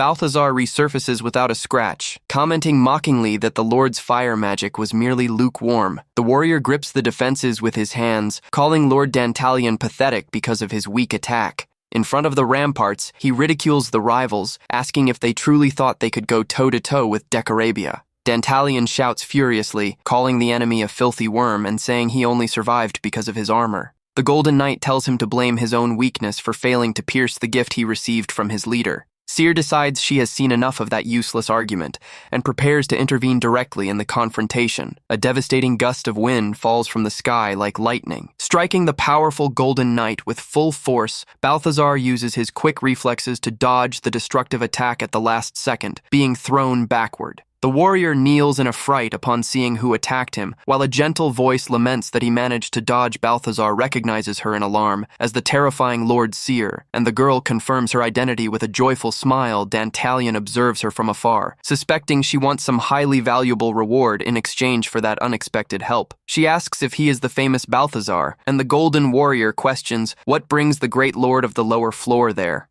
She says he is disrupting her business, and the knight mocks her young age, saying she does not know her place. The warrior raises his colossal weapon, thinking of the glory of defeating the girl and how proud his sovereign will be. Suddenly, the girl's hair begins to glow with a chilling red aura, revealing the activation of a great power. With an extremely cold look, she merely points her index finger at the opponent and whispers the word of activation. A massive skull of flames suddenly appears, exploding around Balthazar, who stands completely frozen in terror. The Golden Knight begins to break into a cold sweat from nervousness upon realizing she conjured a powerful spell without using any chant. He notices in despair that his legendary armor is melting with the approach of the flames due to the extreme heat of the blow. He cuts through the flames with a strike, guaranteeing that the fire will not defeat him, but admits the little girl possesses good fighting tricks. In the blink of an eye, Seer appears floating right in front of his face, leaving the warrior completely without reaction time. The powerful Golden Knight falls defeated to the ground, and Seer sheathes her weapon, commenting with disdain that the fight was very dull. Dantalion stands frozen in panic upon realizing he could not even witness the girl's extremely fast movement. Commander Rin arrives running with the troops. Complaining that she should not have advanced alone so impulsively, Rin's eyes widen in panic upon noticing the body on the ground and asks if she truly defeated the legendary enemy commander. One of the soldiers celebrates, laughing out loud at the little lord's incredible feat, but the worried commander tells him to shut his mouth. Rin warns that now it will be impossible to avoid a direct war with the upper floor, but Seer questions with a lot of naivety. Pointing her red sword at the survivors, she suggests with a dark look, eliminating all witnesses from there. The commander explains that the other elite generals must have already noticed the occurrence, and Seer begins to concoct another plan. With a mischievous smile, she suggests blaming Dantalion, saying they were passing by and received a desperate plea for help. From afar, Dantalion feels a terrible shiver running up his spine, wondering where that chilling sensation is coming from. Rin suggests eliminating the enemies and going to talk to Dantalion, while the witnesses on the field begin to break into a cold sweat from terror. She proudly repeats the teacher's advice that they must not hesitate to eliminate rivals if necessary to win. With a friendly smile, she orders Rin and his men to take care of the rest of the enemy army, and the warrior accepts on the spot. Rin leads the advance of his troops through the canyon. Promising to annihilate the invaders under the direct orders of his lord, Dantalion celebrates, thinking her floor came to help him, but vows in silence to get rid of everyone. After the end of the battle, floating in the air, the young lord concentrates a gigantic sphere of purple energy, pointing directly at the castle walls. She prepares to unleash the devastating attack, while Dantalion observes her from the top of the tower, totally confused by the pose. The shot strikes the walls with overwhelming force, destroying the fortress and causing the soldiers to scream desperately in the chaos. In the middle of the rubble, Dantalion emerges wounded and shouts desperately, asking the reason she is attacking his castle. She fires back with pride, asserting that without her strength, everyone there would have been completely eliminated by the enemies from the portal. Dantalion complains irritably, saying he can undo her spell on his own while gathering glowing mana in his hands. He tries to use cancellation magic but falls into panic upon realizing she already masters spell dissipation techniques. Seer warns that fighting will do no good and gives the choice of him being buried or becoming her servant to save his lands. Observing the castle crumbling before her immense power, the lord is left speechless by the strength of the ruler from below. Rin observes the defeated lord and thinks about how that humiliation could be his, wondering if he should crush him for good. Dantalion accepts defeat in despair and begs her to stop the destruction, swearing fealty as her newest vassal. Very satisfied, she smiles and suggests formalizing the alliance pact officially between the floors of the castle. In the meeting hall of the 69th floor, the young man orders everyone to review the terms of the agreement one last time, Rin whispers, asking if she is sure about going against the mentor, and the little girl coldly reminds him that she is a lord right after. The girl begins to tremble with fear of having angered the teacher, causing Rin to laugh at her quick loss of composure. Suddenly, the doors of the hall are flung open violently by the young man, who enters the place shouting her name furiously. Everyone present at the table jumps in fright at the loud and intimidating entrance of the young mentor into that hall. Trembling with fear, the girl stammers, trying to explain herself, while the young man walks in silence with a dark look up to her. To everyone's absolute surprise, the young man runs and wraps the little girl in an extremely tight and loving hug. With his eyes closed, he sighs in relief and confesses how happy he is to see that she is safe and sound after the battle. Emotional, and with tears in her eyes, the little girl nestles against the teacher's chest and offers sincere apologies for her mistake. The young man remembers when he received the news that she had gone to battle and the despair he felt at that moment. He recalls having rushed to the portal even with the guards saying she was fine, wanting to see everything with his own eyes. He questions himself if he made a mistake in her upbringing, but brushes the thought aside, focusing only on the relief of having her safe. The young man remembers that the worst could have happened and trembles just imagining the possibility of her being gravely hurt. He firmly requests that everyone leave them alone in the hall. While Dantalion gets annoyed by the young man's bold attitude, the mentor turns around with glowing red eyes and a chilling aura, ordering the Lord to remove himself from there. Immediately, Dantalion begins to sweat from terror. Upon feeling the crushing pressure of that frightening amount of mana coming from the teacher, he asks for explanations, and the girl says she only wanted to help, making the young man remind her that she does not need to try so hard. She defends herself, saying she did everything right, avenging the floor by defeating the Golden Warrior and capturing the other enemy. The MC praises the result, but explains the consequences if she had failed, and the girl accepts the advice lying down. The young man warns that he does not want her strength exposed yet, as the enemy's ignorance regarding her power is a major advantage. The young man analyzes the papers on top of the table and asks about the terms of the new alliance treaty she just formalized. Upon reading the terms, he praises the clever plan of using Dantalion's floor as a base and absorbing the local merchants for good. The young man praises her clean work, and with a cute smile, the little girl asks if he will grant the wish promised, before he immediately confirms they will take the trip she wanted, leaving the young lord extremely happy and with sparkling eyes. The young man warns they will do that after resolving the crisis, and suggests they resume the council meeting immediately in the hall. The young man asks Dantalion the true size of the enemy army, and the Lord estimates tens of thousands of soldiers and mages. The mentor finds the number high, while Dantalion finds Seer's furious glare strange, because he spoke informally there. Dantalion quickly corrects his speech, adding a formal honorific upon realizing the danger of the girl's intimidating glare. The mentor notices that Dantalion's floor is devoid of troops and tries to concoct a way for them to win without destroying their lands.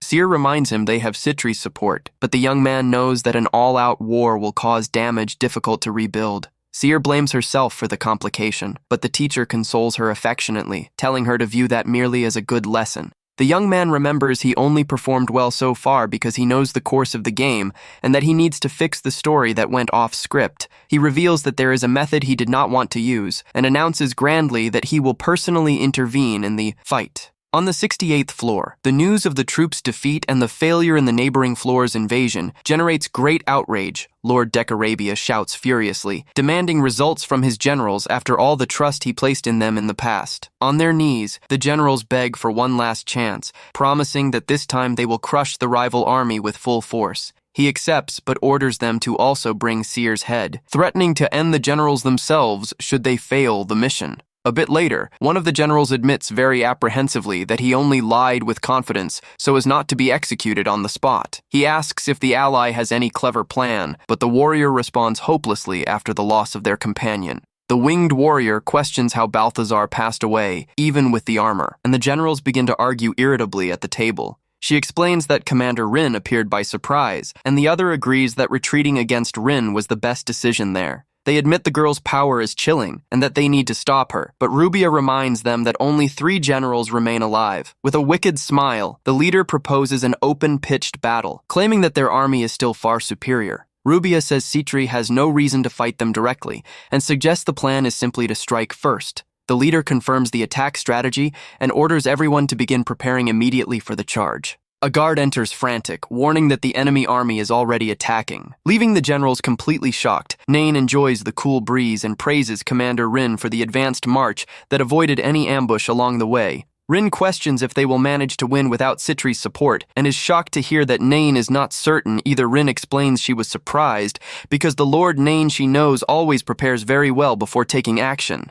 Nain agrees, smiling, and takes the blame for things getting confusing because he failed to predict Seer's actions. Rin asks the reason for taking such a major risk, and Nain explains that this is the fastest way with the least collateral damage. Nain orders Commander Rin to remain there holding the position with the troops, leaving the warrior surprised. Rin asks if he plans to head into combat alone, but the young man responds immediately that he will not do that. Nain reveals he will take 2 humans with him. Leaving Rin intrigued about the identity of the chosen helpers, Nain acknowledges that Rin does not yet fully trust the 2 humans and warns that today will be their ultimate test. He tells the youths to prove their worth in battle, and the 2 agree with determination, ready for the challenge. One of the humans wonders if they will manage to win since the previous opponent was only defeated after much study. The young man knows he is strong, but admits to himself that he does not know his true limit, and that this uncertainty bothers him. He reveals that this was why he prevented Seer from fighting, because he knows he will not get another chance if he fails the plan now.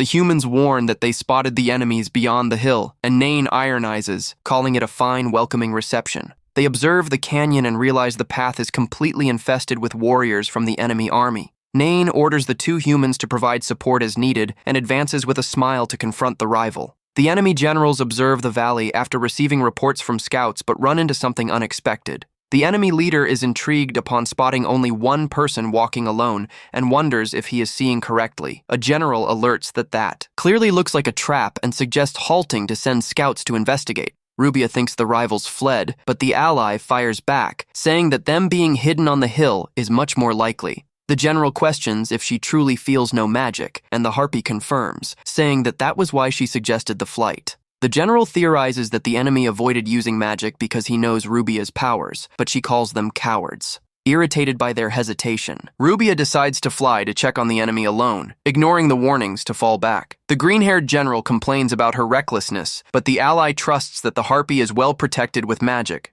Rubia dives at high speed from the sky, mocking her land allies for wasting time with scouts. She charges directly at Nain, claiming that a direct, head-on attack is the best way to settle everything. The harpy shouts for her companions to watch and learn how terrifying a winged warrior can be. With a sarcastic smile on his face, the young man merely whispers a command, ordering the strike to pierce the target. Suddenly, a colossal stone spike emerges from the ground and pierces the harpy's body in an extremely brutal manner. Totally covered in blood at the top of the stone pillar, the harpy realizes in disbelief that her life is coming to an end. The lifeless body of the warrior crashes to the ground, while the young man merely observes her coldly without showing emotion. The enemy generals fall into panic upon seeing their ally be eliminated with such ease and demand to know who he is enveloped in a dark aura. The young man scorns the enemies, saying that loose tongues have no place in battle. A colossal creature resembling a white whale appears in the sky, leaving the rival army completely terrified.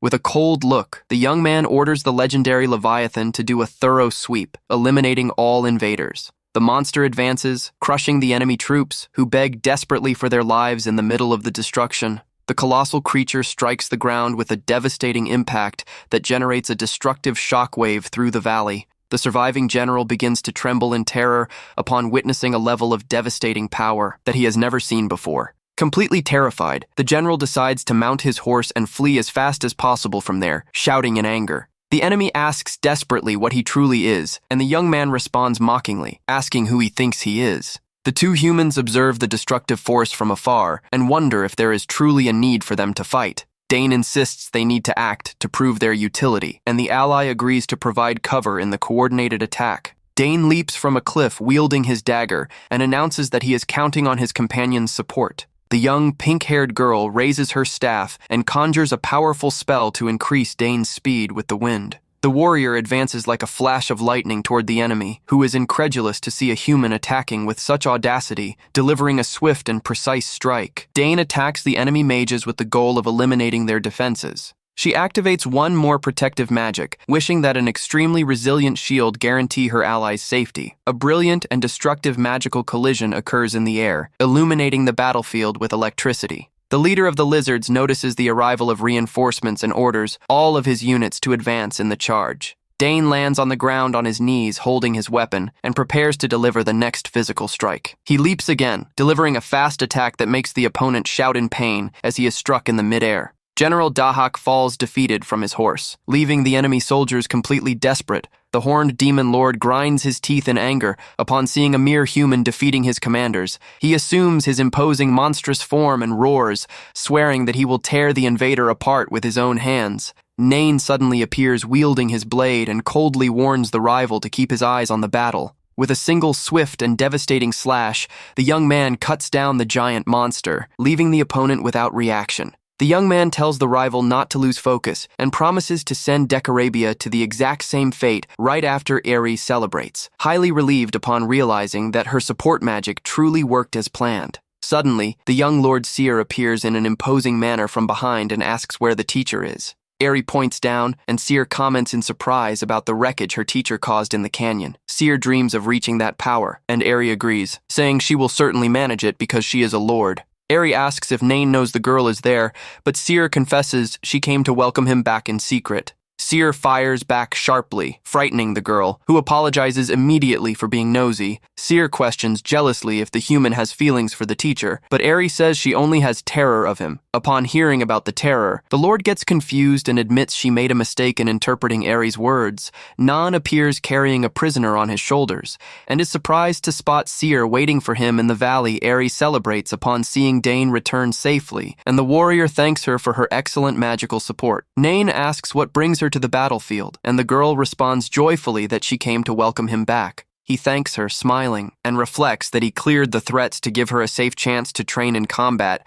Nain pats Seer's head and suggests that she and Rin finish conquering the upper floor's castle. The young man turns to Dane and Eri, praising the good work and saying that the 5 years of training paid off. He promises to give them their own missions when they return and tells them to rest while the two thank him, bowing with the 68th floor conquered. The young man reflects with satisfaction that now he only needs to find one item. Decarabia spits blood, totally weak and on his knees on the castle floor after being severely defeated. Seer ironizes the rival's weakness, while Rin ponders that the young lord has actually become too strong. Rin mentally wonders how Nain learned ancient spells that should have been lost a very long time ago. Decarabia says Nain created a monster, and Rin reminds Seer that the teacher's order is to keep the rival alive. Decarabia is grabbed with violence and asks desperately what they are planning to do with him there. Seer tightens her gloves, guaranteeing to her commander, Rin, that she knows perfectly well about the order given. The girl says, smiling, that it is fine as long as she does not end his life, and begins to strike the Lord mercilessly, with his face disfigured and bloody. Decarabia begs desperately to be finished off once and for all. Seer is totally surprised by the rival's state and questions indignantly the reason he is so weak.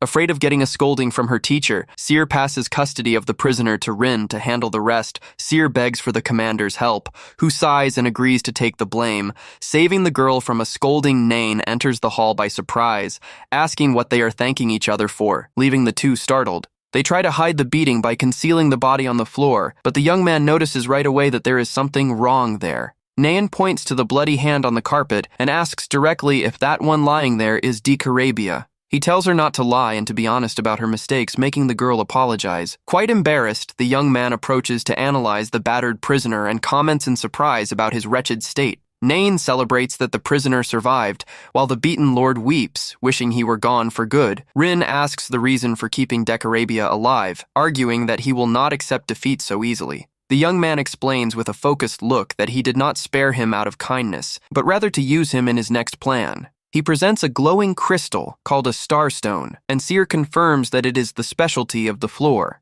The young man reveals he will use the rival's testimony to locate the mines that constantly changed positions. Seer suggests capturing other elite members, but Nain reminds her that she eliminated the generals without giving them a chance. Seer reminds him that demon lords are immune to mind control and asks how he will obtain that information. Suddenly, elegant, high-heeled footsteps echo down the castle hallway, announcing the arrival of a visitor. Citri enters the hall, saying she heard about them needing her, and notices Decarabia's wretched state on the floor. Citri complains about Nain being missing from training, and says she cast everything aside to rush over there to help him. Seer glares at Citri with an extremely jealous and furious look, annoyed at not being able to go up to that floor. Citri gulps, afraid that Seer's fury might increase should she use her special ability in front of the girl. Citri asks to have Seer removed from there, and demands privacy so she can use her power without any outside distraction. Nain agrees with the request and calls Seer to wait outside the hall. While the young woman follows him obediently, Seer asks how Citri will find the mines with fire magic, and Nain explains that he possesses a unique ability in the hall. Citri raises the weakened prisoner's head, demanding answers while he tries to resist. Citri activates her powerful charm gaze, demanding that Decarabia reveal the secret location of the star mines.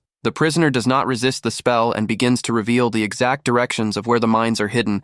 Decarabia surrenders to the flame spell. Declaring his love for Citri while joyfully burning with the heat, Nain expresses gratitude for the help and explains that the mine will be a new source of income besides holding an item of extreme value. Citri shyly asks for a share of those profits for having helped, and Nain responds, smiling that he already planned to share. Nain teases, saying that the direct demand makes him want to change the deal. Leaving the ally quite annoyed, Nain agrees to split the stones as long as the conquest of the floor is publicly credited to Lord Citri. Nain clarifies that it will only be on paper and taunts the ally, saying that getting a castle for free is a bit shameless. Citri fears that the other factions will be on alert with so many consecutive conquests, complicating her future plans. Nain claps his hands, laughing because she noticed the taunt, and the Lord gets annoyed, shouting that she is no fool. Nain offers half of the gemstone production in exchange for the partnership. Leaving the ally quite surprised, Citri decides to accept the proposal, extending her hand to seal the deal because she thinks the profit outweighs the risk. Seer celebrates in a very cute way the conclusion of the business, guaranteeing that the alliance is now officially sealed.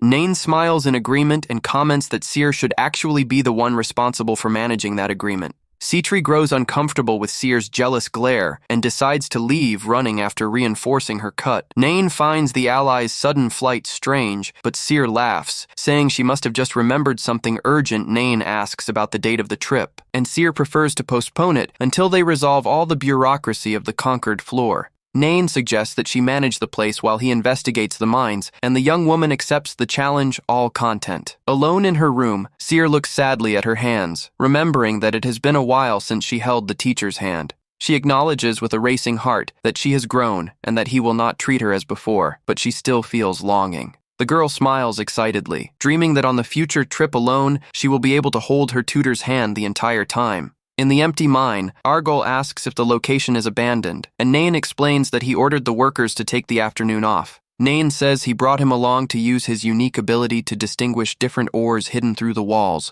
Rapaz orders him to search for a golden bracelet, and the ally finds it strange for a piece of jewelry to be buried in the rocks. Nain confesses, shrugging, that he does not know the reason either, and the ally begins to search the deep rocks. Nain reflects that in the game, that bracelet was just a hidden resource, but in reality, the logic is confusing. He notices the immense piles of ores and understands how Decarabia accumulated so much wealth ruling that floor. The young man lets out a greedy laugh from having a right to half of the profits, leaving the gargoyle quite frightened. Nain knows that the news of the conquest will spread fast and plans to use the profits to raise an army of his own. The MC mentally acknowledges that from then on, it will be impossible to continue advancing without suffering allied casualties.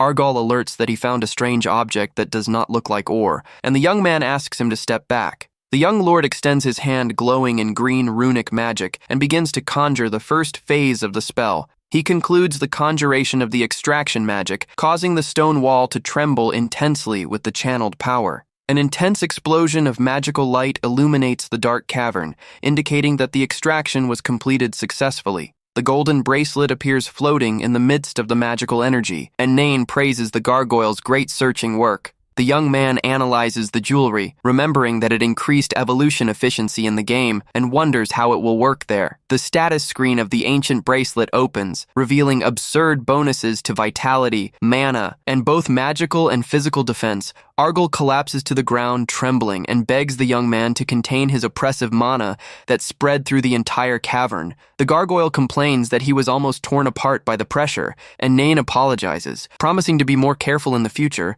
Crowley questions the need for the blood seal, but Seer insists because she wants to finish the task given by the teacher. The ally trembles with fear when the young man suggests leaving him, just like Decarabia, and accepts marking the prisoners right away. Desperate, the Lord stamps the alliance document with his own blood, finalizing the pact demanded by the invaders. Seer warns the Lord to respond quickly from now on, as she expects good service on his part. Seer asks if she performed well, and the teacher praises her, saying she handled everything like a true lord. Excited with the end of the obligations, Seer asks to go to a calm and very beautiful place to enjoy the trip. Nain promises to arrange a perfect location by the next day and tells the girl to rest for the grand trip. Nain surprises Seer by extending his hand to deliver a beautiful golden bracelet that he had kept for her, impressed. She holds the sparkling jewelry with both hands and thanks him from the bottom of her heart for the incredible gift. The young man tells her to wear the jewelry always, and Seer thinks with determination that she will never let her beloved tutor depart. Dane and Aerie arrive at the city of Chelino and comment that it has been quite a while since their last time in the human kingdom. They recall Nain's order to disguise themselves as adventurers and investigate the drop in invasions on the IA. Flordane warns that he will use the name Daniel and tells Aerie to use Ellie while they split up to investigate the cities. Aerie shows concern about blending in even while using fake identities, but Dane asks her to listen. The warrior firmly grips the hilt of his sword, acknowledging that it is difficult to accept the return situation. He remembers with a certain sadness that in the human kingdom, there is no one left alive who remembers who they are. Dane tells her to take care not to get involved with dangerous types, and Eri complains that she is no fool. He hands over a special blue pendant, recommending that she wear it in case she encounters any real danger. Dane explains that the pendant serves as a danger alert and says goodbye, scheduling the reunion for a month from then walking alone. Eri grumbles that he thinks she is a walking disaster until a voice interrupts her along the way. Some men armed with tools surround her, demanding her belongings, and she realizes that Dane was right. Eri notices that they do not look like real bandits and calmly questions the reason they are doing that. One of the men shouts in frustration, explaining that the crisis in the kingdom is so great that they had no other choice. The man explains that the great families have gone mad hunting demons and are burning down entire villages. Eri is left completely in shock by the revelation, while the man is astonished by her being unaware of the situation. She lies, saying she lived isolated for 5 years in the mountains, and the men show pity for her situation. Believing that she lost her memory, the men offer to take her in, but she politely declines the invitation. The man alerts that the holy knights would call her a witch on the spot should they know she lived there alone. He shares that the temple blames alleged witches for recent disappearances, launching a merciless hunt. He laments that the knights burn down the villages and take the children. While one of the peasants weeps from longing, Eri suspects that the knights acted without real proof and wonders why the adventurers support such a hunt. The man recalls that the order came directly from the grand holy temple that dictates the supreme laws of that kingdom. He clarifies in a serious manner that when the Pope proclaims a divine decree, all people are forced to obey. The scene shifts, revealing the imposing architecture of the grand holy temple, illuminated under the starry night sky. An elderly man in a robe comfortably steps out of the bath, commenting that the water was excellent after so much waiting. Lying in a provocative manner, Lily smirks, asking how the progress of the hunt in the kingdom is going. Pope Cernius celebrates, saying that the sweep worked, finding demon collaborators everywhere. The Pope thanks the young woman while she returns the compliment, saying that His Holiness is the one doing the heavy lifting. The Pope collapses to his knees on the floor, praising the young woman for being the only one who truly recognizes and values his efforts. With an extremely manipulative look, Lily extends her hand to caress the religious leader with ulterior motives. Bennett recommended that calm location, and the young man asks if there is anything wrong with the choice of the establishment. Nain rows quietly through the lake and asks if she does not like the water, but the girl guarantees that she actually loves it. She observes the crystal-clear waters of the lake glowing intensely under the sunlight in a magical and peaceful way. The Lord praises the beautiful architecture of the mansion and the surrounding forest, shyly commenting that the place is beautiful. She gets a bit upset upon seeing that all the servants came along to enjoy the barbecue near the large house. Seer reflects in frustration that she wanted to have come alone with him to be pampered away from the subordinates' eyes. Nain notices her distraction and asks if something is bothering her, and she decides to smile so as not to look so downcast. She brushes it off, saying she is very happy to stroll with everyone, and the young man celebrates, relieved to hear the answer. She sighs low, showing regret, and says it was nothing when the teacher asks what happened. The cook shouts from afar that dinner is ready, and Seer excitedly calls the teacher to go eat on the shore. The girl invites the tutor to eat and enjoy the moment, and the young man happily agrees to the proposal. The group gathers outdoors, savoring the grilled meats and enjoying the festive meal near the campsite. Later, the two have fun playing in the crystal-clear water of the lake while laughing under Rin's gaze. Seer thanks the maid for the relaxing bath, and the employee responds with friendliness that it was a pleasure to assist her. Seer asks where her teacher is and gets anxious upon learning that Nahen went out to take a quick walk in the open air. The maid helps put on a coat and suggests calling Rin, but the young lord decides to look for her mentor alone and nearby. Seer heads toward the forest because she can feel her beloved teacher's magical energy coming from that direction. She finds Nahen sitting on a wooden bench, looking quite serious while analyzing a mysterious piece of paper. With an extremely dark look and his eyes glowing, the young man burns the mysterious letter without showing any hesitation. Seer approaches, asking if something happened, and he reveals he received a message from Eri, leaving the girl intrigued. Nahen explains that the human sent news about the knights burning villages and arresting innocent people without mercy. Seer thinks the leader of the kingdom has gone mad for judging innocence, and Nahen agrees that this situation is indeed very strange. The young man fears that the chaos in the human kingdom will end up awakening a legendary hero ahead of time, which would be a major problem. He remembers that in the game, the appearance of a hero is like a natural disaster, capable of wiping out half of his allied forces. Nahen decides he will need to go to the human kingdom to resolve this crisis, and Seer reacts in surprise, asking the reason for this. He explains that if the Holy Kingdom convinces the other nations to attack the demons, all armies will come against them. Seer trusts that her teacher can defeat any army just the same way he did with Decarabia's allied forces. The young man is surprised to realize that she knows about the occurrence, and the young lord admits she merely deduced it from the trail of wreckage. Seer asks what that giant whale he carries is, and the young man confesses a bit awkwardly that not even he knows for sure. Nahan changes the subject, saying it is just a pet, and Seer stands amazed by her tutor's incredible power. The young lord almost calls him cool, but covers it up stammering, while Nahan mentally thanks for her innocence. He stands up, remembering that their army is still in the beginning stages, and that chaos in the human kingdom will bring no benefit. The young man pats Seer's head and praises her intelligence for quickly understanding the need to investigate the case. Seer complains that he is working during their vacation, and asks in a cute way if they cannot stroll together now. The mentor accepts the invitation and suggests they walk together through the forest, leaving the girl extremely radiant with happiness. She holds firmly onto his arm with affection, and the young man thinks to himself that deep down, she is still just a sweet child. With an extremely intense and possessive look, the young lord promises herself that she will never let her teacher leave. Seer praises the flavor of human sweets, and Cecily agrees, recalling with affection that her companion would love to try them. Nahan asks for caution with conversations and tells Cecily to hide in the private room of a coffee shop in the Holy Kingdom's city. Cecily guarantees that the concealment magic is perfect and that humans will never notice the horns and tail that are hidden. Nahan smiles, remembering that he planned to go alone, but Seer and Cecily insisted very much on accompanying him on this important trip. The young man reflects that the company is not bad upon seeing the girl so excited and happy, savoring that delicious piece of cake. Seer asks when the human ally is going to arrive, and the tutor calms the girl, explaining that they merely arrived ahead of schedule. Seer ironizes, calling the man lazy, and the young man thinks, amused, that she truly sounds like a demon lord sometimes. The door opens, revealing the arrival of the ally, and the young man receives him with a friendly smile, saying he came right on time. The man bows respectfully before Seer, and the young man asks right away if he brought the items requested before the ally delivers the adventurer plates, explaining that Nahan ended up with the AA rank, while the girls gained the A rank. Seer demands to have the same level as her teacher, but Nahan asks for haste, explaining that he needs a high status to act quickly. The mentor promises that they will have the same rank in the future, and the girl accepts reluctantly, thanking him for his consideration.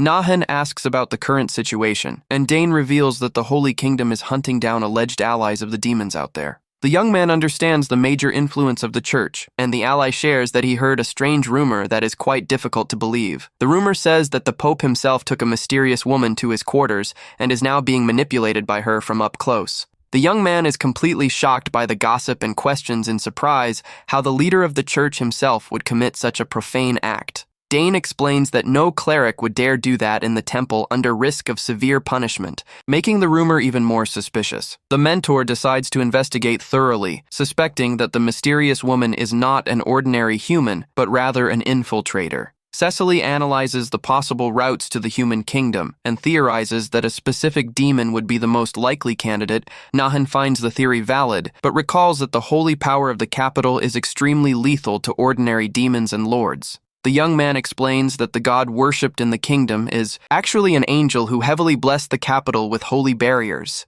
The question that arises is, what would happen should a true demon opposite to the angel try to invade that holy place? Seer asks if he already suspects someone, and the teacher admits he has a strong hunch but prefers not to reveal it yet. He remembers that in the game, true demons are a different and far superior race compared to the common monsters inhabiting the deep chaos. The young man deduces that one of these malicious beings desires to destroy the celestial kingdom and may have secretly allied with the local pope. He decides to act quickly to contain this threat and prevent the hero from appearing ahead of time, ruining his expansion plans. Nahan announces that he needs to go alone to the capital and tells the young lord to investigate another city, but she begs to accompany him. The young man explains, smiling, that the capital's holy barrier is very strong and that he would not manage to protect the two inside there. He caresses Seer's head, reminding her that the mission given to her is crucial and will define the course of all plans from then on. The mentor says he trusts her completely for this task, and the girl responds all excited, promising that she will not fail. Nahen says goodbye, calling the ally Dane to depart immediately. While the two girls wish him a safe journey, Seer leaves Cecily completely surprised by asking the meaning of the Pope, taking a mysterious woman to the quarters. The young lord requests a simple explanation, reminding her that she used to sleep together with her maids when she was a child. Cecily stammers, explaining the gender difference, but Seer says she has already slept with the teacher and questions what the problem with that is. Cecily realizes that the girl never received proper education and decides to seize the opportunity to explain the truth. The maid approaches and whispers discreetly into the girl's ear, revealing the true meaning behind that phrase. Seer turns red from embarrassment and says her father lied by telling her that babies were brought by dragons when people slept. Cecily smiles awkwardly, saying the former lord only made up the story because she was very young, leaving the girl shocked. Seer begins to reflect on the revelation, realizing that now she is an adult woman and that her teacher is an attractive man. With a racing heart, the young lord gives a mischievous smile, wondering if that could also happen between the two of them. In the beautiful city of Chelino, the human Eri asks how she should call the two demons from now on, so as not to raise suspicions. Seer and Cecily admit they do not know how to read the human's language, and wonder about the reason Nahen did not reveal the fake names. Eri deduces that the young man simply forgot to notify them, and reveals that the fake names of the two will be Sarah and Sylvia from now on. The human explains that the mentor chose names very similar to the original ones to prevent the two from getting confused. Out there, Eri asks quite apprehensively if she truly has permission to call the young lord by the fake name in front of other people. Seer responds with a firm tone that this is the bare minimum they must do, so that the secret mission ordered by Nahen succeeds. Seer tells Cecily to use the fake name too, but the servant prefers to pretend to be the silent type to avoid speaking the informal name. Seer questions the reason Eri has the double A rank, and the youth explains that the level also depends on how many missions one has already completed.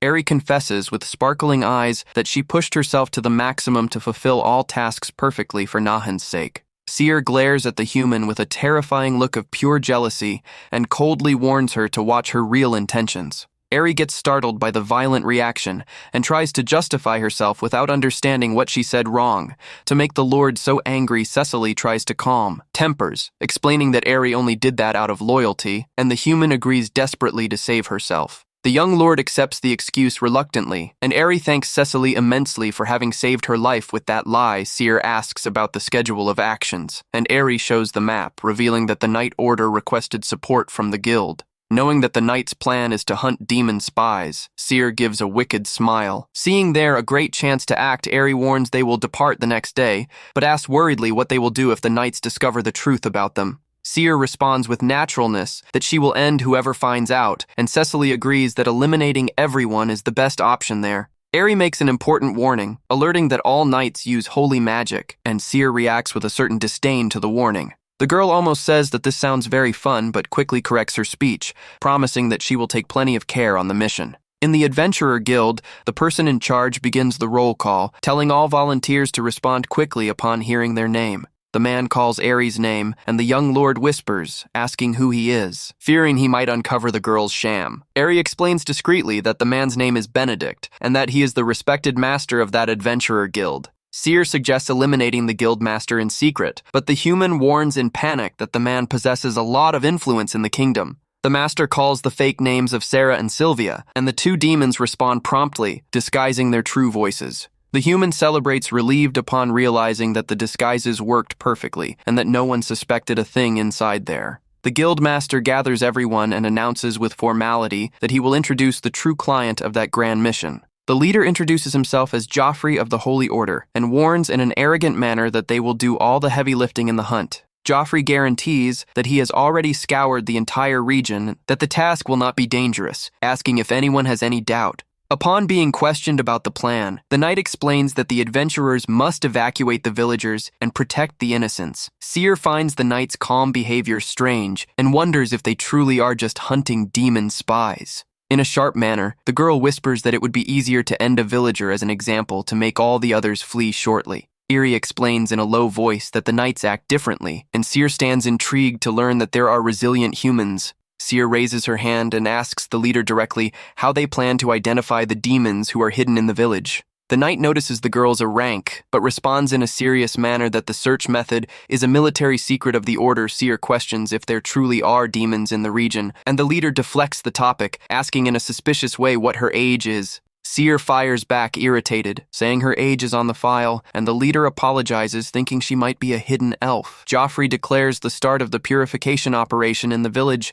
to give rise to the merciless hunt against the demons. The knights threaten to burn the houses if the residents do not come out, frightening an innocent family that hides in silence. A mother flees desperate, carrying her baby while the knights pursue her, claiming she is an infiltrated demon. The captured citizens beg for their lives while the soldiers treat them with violence without showing any compassion. Seer finds the humans' actions very violent, and Cecily questions the reason, only they were forced to wait. Joffrey warns that the situation is nearly under control and calls the three to follow him, leaving Aerie quite suspicious of the order. The leader asks a special favor because he knows they use magic and invites them to go to a strategic location to talk. They arrive at the town hall, and Joffrey reveals that the alleged heretics locked themselves in there, asking help to break the magical seal. He explains that the protective barrier is extremely strong and that he failed when trying to force the opening with his own strength. The knight asserts that he called them for this, and Aerie agrees that the best way to counter magic is by using another superior magic.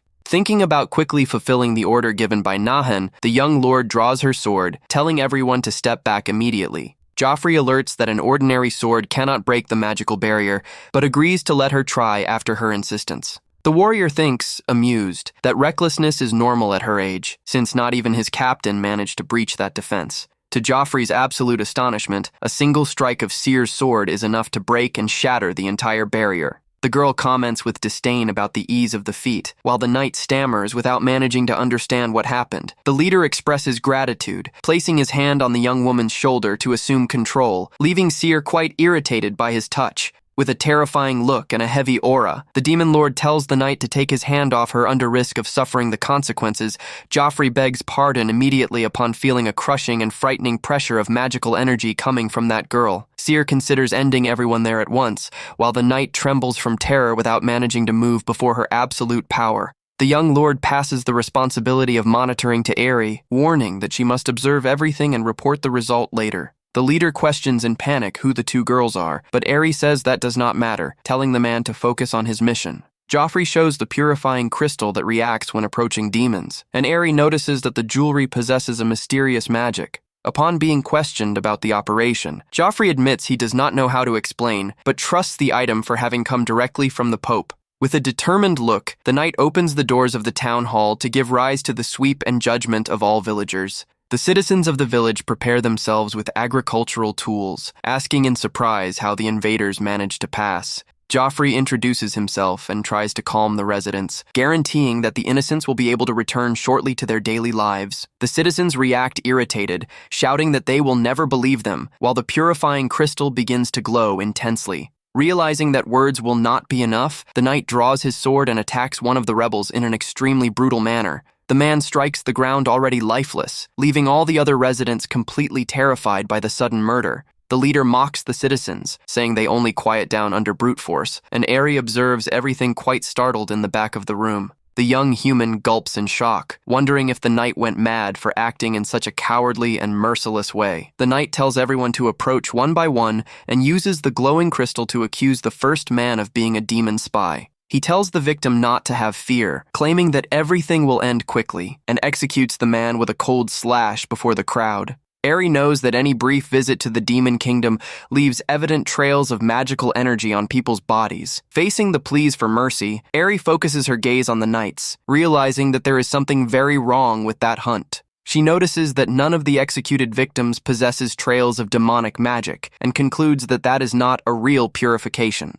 The leader complains that the crystal stopped working, and Aerie suggests that her magical companion can try to fix the broken item. Joffrey agrees to hand over the jewelry because he trusts the skill demonstrated before and leaves the repair under Aerie's responsibility. Moments later, the young lord analyzes the holy crystal intrigued, wondering if that is truly the item used in the hunt. Aerie asserts that the jewelry looks totally fake and asks Cecily to analyze the crystal up close in search of more information. Cecily reacts extremely shocked upon touching the crystal, and Seer notices the amazement, asking if she discovered something strange there, holding the crystal. The young lord confirms that the item is not originating from the demon kingdom, but notices a different energy. Seer reveals that the magic accumulated inside the crystal resembles the magic of the deep underworld itself, located under the kingdom. The Lord orders Cecily not to let anyone escape so that they can take the confiscated crystal without raising any suspicion. Cecily assumes her true form and begins to conjure a powerful magic of absolute darkness to isolate the entire village.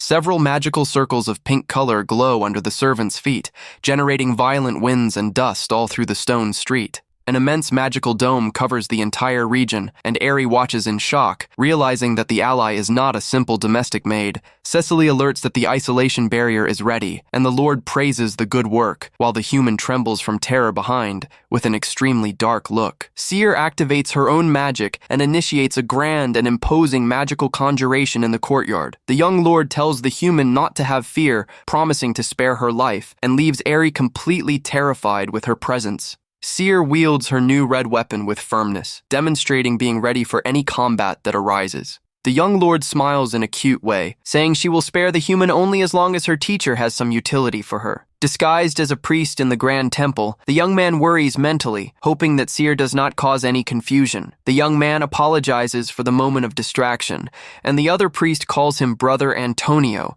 guiding the way through the hallways. He smiles, satisfied, thinking that the disguise is perfect since no one would suspect the murder of a priest for identity theft. However, the young man feels a strong discomfort with the immense holy energy of the celestial god that fills that entire grand temple. He tells Dane to locate the Pope's quarters quickly because the holy energy of the temple is truly making him irritated. The scene shifts to the imposing palace under the blue sky, where a respectful voice calls for the religious leader in his quarters. The demon Lily massages the Pope's back and asks in a suspicious way if he invoked another being. Besides her in the last days, the Pope denies, startled, guaranteeing that she is the only one who understands him, and Lily accepts the answer, appearing a bit thoughtful. Suddenly, footsteps invade the quarters, and a mysterious figure warns in an imposing manner that he will need to disturb the Pope for an instant. Without hesitating, the figure delivers an extremely swift and devastating punch that breaks the ceiling and strikes the demon with full force.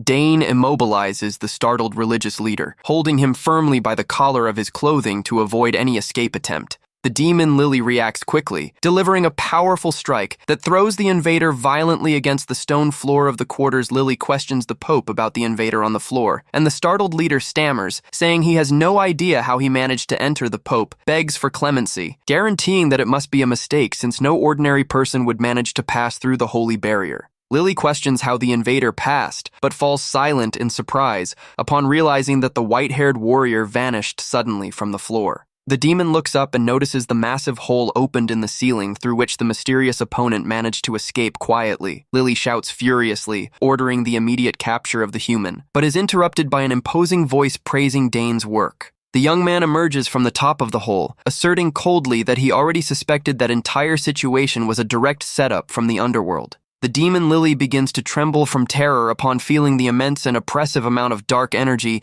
that emanates from the young man. The legendary creature Leviathan appears cutely on the young man's shoulder, making the demon Lily widen her eyes in pure shock and terror. Totally terrified, the demon questions herself mentally about the true identity of that man before her. With a serious and intimidating look, the young man celebrates being recognized and demands answers about who sent the demon there. The revelation that arises in her mind points out that that mysterious and powerful man belongs to the legendary inverted kingdom of chaos. He raises the demon by the neck, demanding answers, and she confesses breathless that she is under the direct orders of Lord Gamaliel. Upon hearing the name, the young man lets out a chuckle of scoff and tells the demon to return, to give a serious warning to her lascivious master. Without demonstrating any mercy, the young man hurls the demon's body with extreme force against the opposite wall of the quarters. He casts a severe look and warns in a threatening manner that he will not let it pass should a similar incident happen again in the kingdom. Lily thanks Tremulous for having her life spared and begins to conjure a portal of dark flames on the stone floor to flee from there. With shouts echoing, the demon leaps into the fire portal that closes quickly, leaving only smoke behind. Pope Cernius shouts desperate in panic upon seeing his beloved ally fleeing and abandoning him completely alone with the enemy. The religious leader collapses to his knees, weeping for Lily's disappearance, while the young man observes him with a cold and imposing look. The young man questions in a sharp manner if the Pope invoked the demon and tells the leader not to play dumb before the gravity of the act. The Pope appears confused and begins to question himself if he truly invoked a demon and for what reason that woman was with him. Upon realizing the immense mental confusion of the man, the young man notices that his mind was severely affected by manipulation magic. The young man holds the Pope's head, telling him to stay quiet so that he can perform a deep magical verification on his mind. He analyzes the energy flow and concludes that that resembles a succubus brainwashing, but of a much superior tier. He deduces that the spell was cast by Lily's master, but wonders about the reason they chose precisely the Pope of the kingdom. The young man understands that the plan was to infuriate the celestial god by corrupting the most devout servant of the church with demonic magic. The grand question that arises is if the deep demons were trying to initiate an all-out war against the entire celestial kingdom.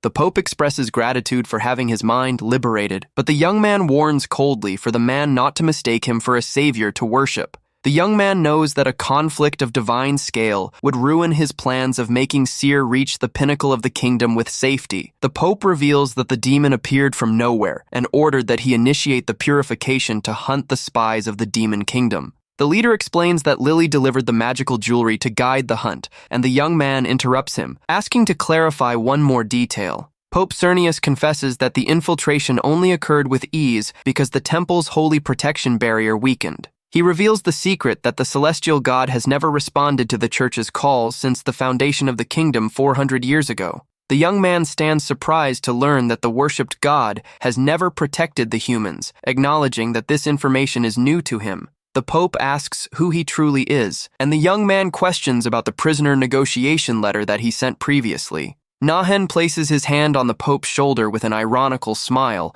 and guarantees that he prefers to maintain a peaceful relationship with the kingdom's church. Pope Cernius bows respectfully, thanking Nahen for having liberated his mind from that terrible manipulation. With a dark expression, the young man hopes that both manage to maintain a good diplomatic relationship from here on out. Back home, Seer celebrates joyfully, saying she missed her dear teacher and tutor very much. The young man hugs her tight, asking if she got hurt, and Seer denies with a beautiful smile from ear to ear. She proudly shows the confiscated crystal, revealing that the jewelry possesses a wicked energy very similar to that of the underworld. The young man praises the feat, but questions laughing how she managed to steal the item without drawing the attention of local guards. Seer jokes, saying she merely acted quickly as his student, and celebrates that the disciple finally surpassed the master there. The mentor notices the evasion and asks Cecily directly what truly happened during the mission in the village. Cecily asks for forgiveness and reveals that the young lord ended up wiping out all the knights and adventurers of that region.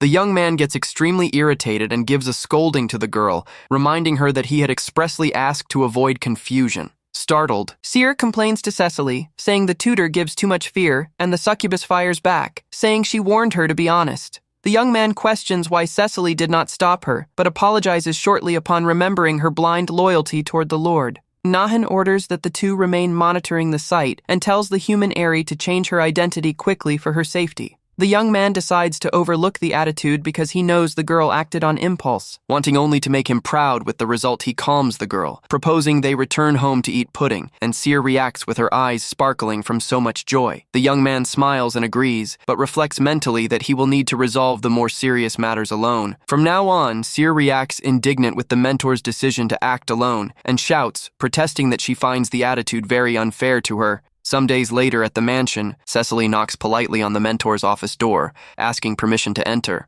Nahen asks what happened, and the succubus apologizes before making a suggestion about the young lord's daily classes. Worried, the young man asks if the girl is finding his classes boring, but Cecily denies, saying that the topic is quite different. The succubus reveals that Seer still believes that babies come from dragons. Leaving the mentor thoughtful about the fables of the kingdom, Cecily requests, in a very serious manner, that Nahen give health and development education classes to the girl, and leaves the young man completely in shock. The servant discourses in an amusing way about the great importance of teaching these values and feelings to young lords. Totally worked up, Cecily slams both hands on the mentor's table, leaving the young man startled with that attitude. She argues that if the girl remains this innocent, some lying rascal will be able to take advantage of her easily. The young man agrees, thinking that there truly are many opportunists out there, and that people need to take care of themselves in matters of the heart. He mentally acknowledges that the feelings of the heart and affection are impossible things to control with pure logic. The mentor agrees, nodding his head in a serious manner, and Cecily lets out a long sigh of relief for being understood. The succubus smiles joyful, asserting that she counts on him to give the class, and the young man reacts confused, asking if he must do that. The tutor suggests that a woman teach, but Cecily guarantees that the young lord would prefer from her heart to learn directly from him. The young man decides to pass the important task to Ria, claiming that because she is like a mother to the girl, it will be more suitable. Nahan thinks that Ria is the perfect choice, but stands confused upon noticing the servant shaking her head, disapproving of his decision. A while later, Ria listens to the request in the hall and confirms that she will teach the girl. Agreeing with the extreme necessity of it, Ria smiles in a malicious way, guaranteeing a thorough teaching that includes even precious tips on how to charm men. Ria initiates the private class for Seer, promising a practical teaching that includes even precious tips on how to attract men. Upon hearing about winning over men, the girl gets extremely excited and vows that she will push herself to the maximum to learn everything. On that day of intensive studies, the young lord learned valuable life lessons and very deep teachings with Ria. Nahan finds his students' delay for the daily class in the courtyard strange, since she is always the first to arrive to wait. The young man asks the servant Eldon for the student's whereabouts, and he reveals that she delayed to change clothes several times. The mentor reflects thoughtfully about the fact of her starting to care about appearance in such a sudden way, and without warning, the servant Eldon asks if he desires any more information, and the mentor expresses gratitude, dismissing the employee next. Decided to wait with patience. The young man notices that his small companion Leviathan appears agitated, looking behind. The young man turns suddenly, feeling a slight shiver, and runs into the young lord, who calls him with a very soft voice. Seer appears wearing a stunning and luxurious long dark gala dress, asking sincere apologies for the immense delay. The mentor stands impressed with her beauty and praises the girl, asserting that she is the most beautiful person in the entire kingdom. The girl turns very red from embarrassment with the direct compliment, and the tutor vows mentally to continue guiding her with affection. Seer questions what his ideal type of woman is, and the mentor realizes on the spot that that question is the fruit of the classes with Ria. He gives a standard response, saying he values connection, but admits mentally that he does possess an ideal type in mind. Seer notes everything down in a small notebook and asks if he has ever loved someone, leaving the young man without knowing when she grabbed the pad. He notices her sudden interest in these romantic matters, but laments to himself for not having stories to tell. The young man recalls a brief relationship back in college, but admits that afterward, he only wanted to know about playing video games all day long. Nahan confesses a bit awkwardly that he has never felt true love and suggests that she ask someone more experienced. Seer notes down the response in the notebook, extremely surprised to discover that her tutor has never lived a grand love story. With her face red, the girl realizes excitedly that she will be his first love, and Nahan finds her sudden behavior strange. He says that even teachers have doubts, and the girl asks if he thinks he will find someone special in the future. The young man changes the subject, saying he knows nothing, and asserts that he needs to focus on returning to his home soon. He notices the hours and leaves quickly, claiming that he possesses important commitments to resolve in the afternoon period.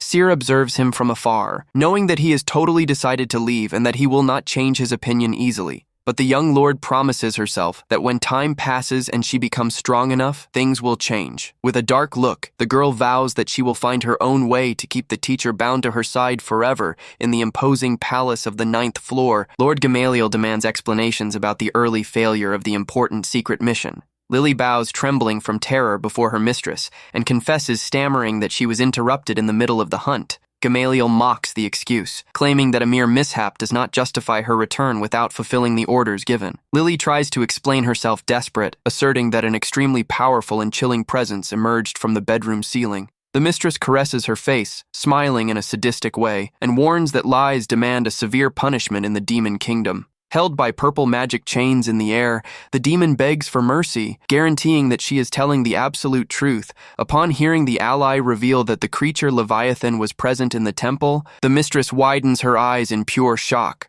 Gamaliel demands that she repeat the name, and Lily reveals that the ruler of the inverted kingdom of chaos himself was there at the site. The ruler decides to postpone the punishment, telling the servant to withdraw, and Lily thanks tremulous and relieved for having been spared. Gamaliel gives a wicked smile, thinking she finally discovered the whereabouts of the legendary missing ruler of chaos. Meanwhile, Naan takes advantage of the free time to inspect the new soldiers gathered in the immense training arena. Commander Rin presents the divisions of the troops, and Nahan asks Sire's opinion before so many gathered warriors Sire disdains, claiming she has no utility for the weak. But the tutor ponders that at the moment, they need quantity. The young lord says she understands the advice but guarantees with a firm smile that she will not let anyone embarrass her name. With decided and firm steps, the girl walks toward the center of the arena, initiating a new phase for her army. She draws her imposing red sword and warns the thousands of warriors that only the strong will be part of her troops. The soldiers whisper confused, wondering if the test is real, and the demon lord glares at them, challenging everyone to advance. With a swift leap, the girl attacks, delivering a devastating strike that makes the courtyard stones tremble intensely with the impact.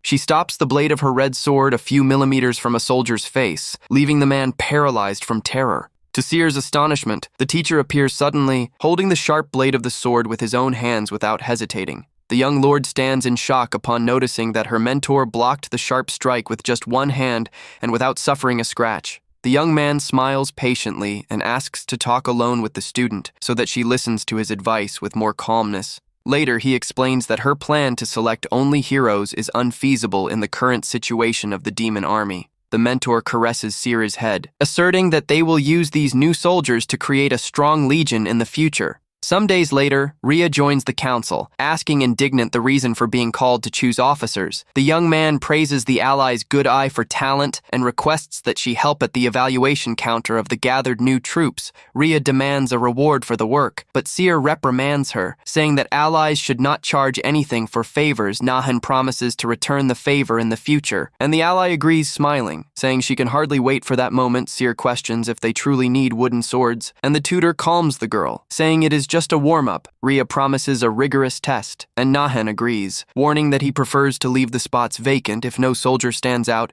Rhea finds it strange to see Seer holding a training weapon, and the young lord gives a mischievous smile, revealing she is the examiner. With a conceited smile, the girl draws her wooden sword and requests a reward from the tutor should she win all the combats. The teacher accepts the proposal with a loving smile on his face, recommending only that she take care not to get hurt. The blue-haired assistant gives start to the event, calling the candidates one by one to face the lord at the top of the stairs.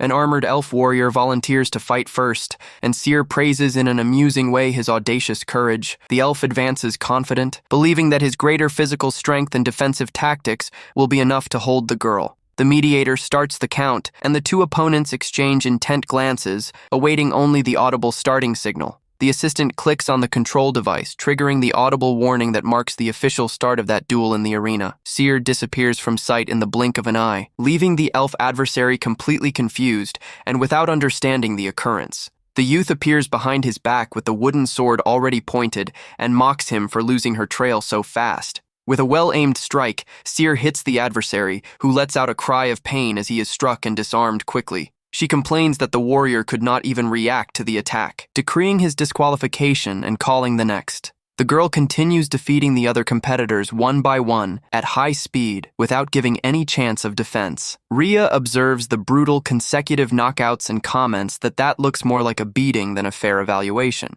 Nahan explains that the reaction time of each one is different, but the succubus questions if it is possible to evaluate with just that. The tutor guarantees that the test is valid because merely managing to block Seer's first attack already proves having a lot of skill. Seer praises a soldier who almost managed to defend himself and places him on the waiting list. Leaving the warrior grateful, Rhea asserts that even for Nahan, it would be difficult to block Seer's strikes, and the young man admits that it truly would be an arduous task. Nahan thinks proud that the girl will soon become the new queen of martial arts due to her immense natural talent. The succubus asks about the invasion plans for the upper floor, and Nahan recalls that the lord of that location is very dangerous. The next grand target of Nahan's army is the legendary and feared Belial, known as the terrible lord of hellfire. Rhea calls him a complete lunatic, explaining that Belial had plenty of strength to easily be among the top lords. The young man finds the term vulgar, but the succubus fires back, reminding him that Belial simply threw away his excellent rank position. Nahan recalls that Belial was the most difficult rival in the game and reflects on using clever tactics to win the dispute. The mentor highlights the importance of his military alliances, and Rhea asks what the final plan to conquer the floor will be. He says that the task will be easy with her help, and the succubus brags, making the young man pretend that he changed his mind about the plan.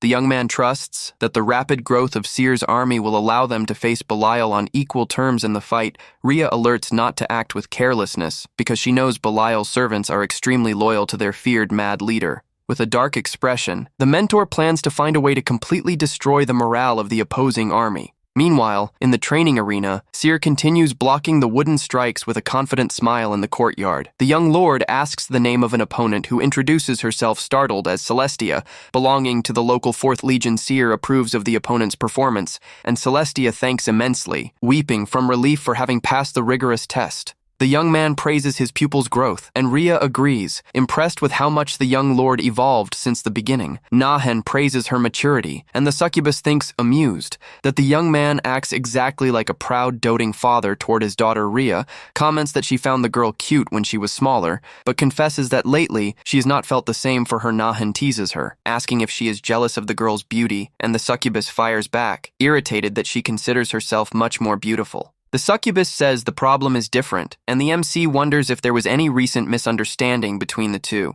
Rhea reveals that sometimes Seer glares at her with an extremely furious look, and the mentor finds the revelation very difficult to believe. The succubus explains that the look of fury occurs when she is friendly with Nahen, leaving the young man shocked with the revelation.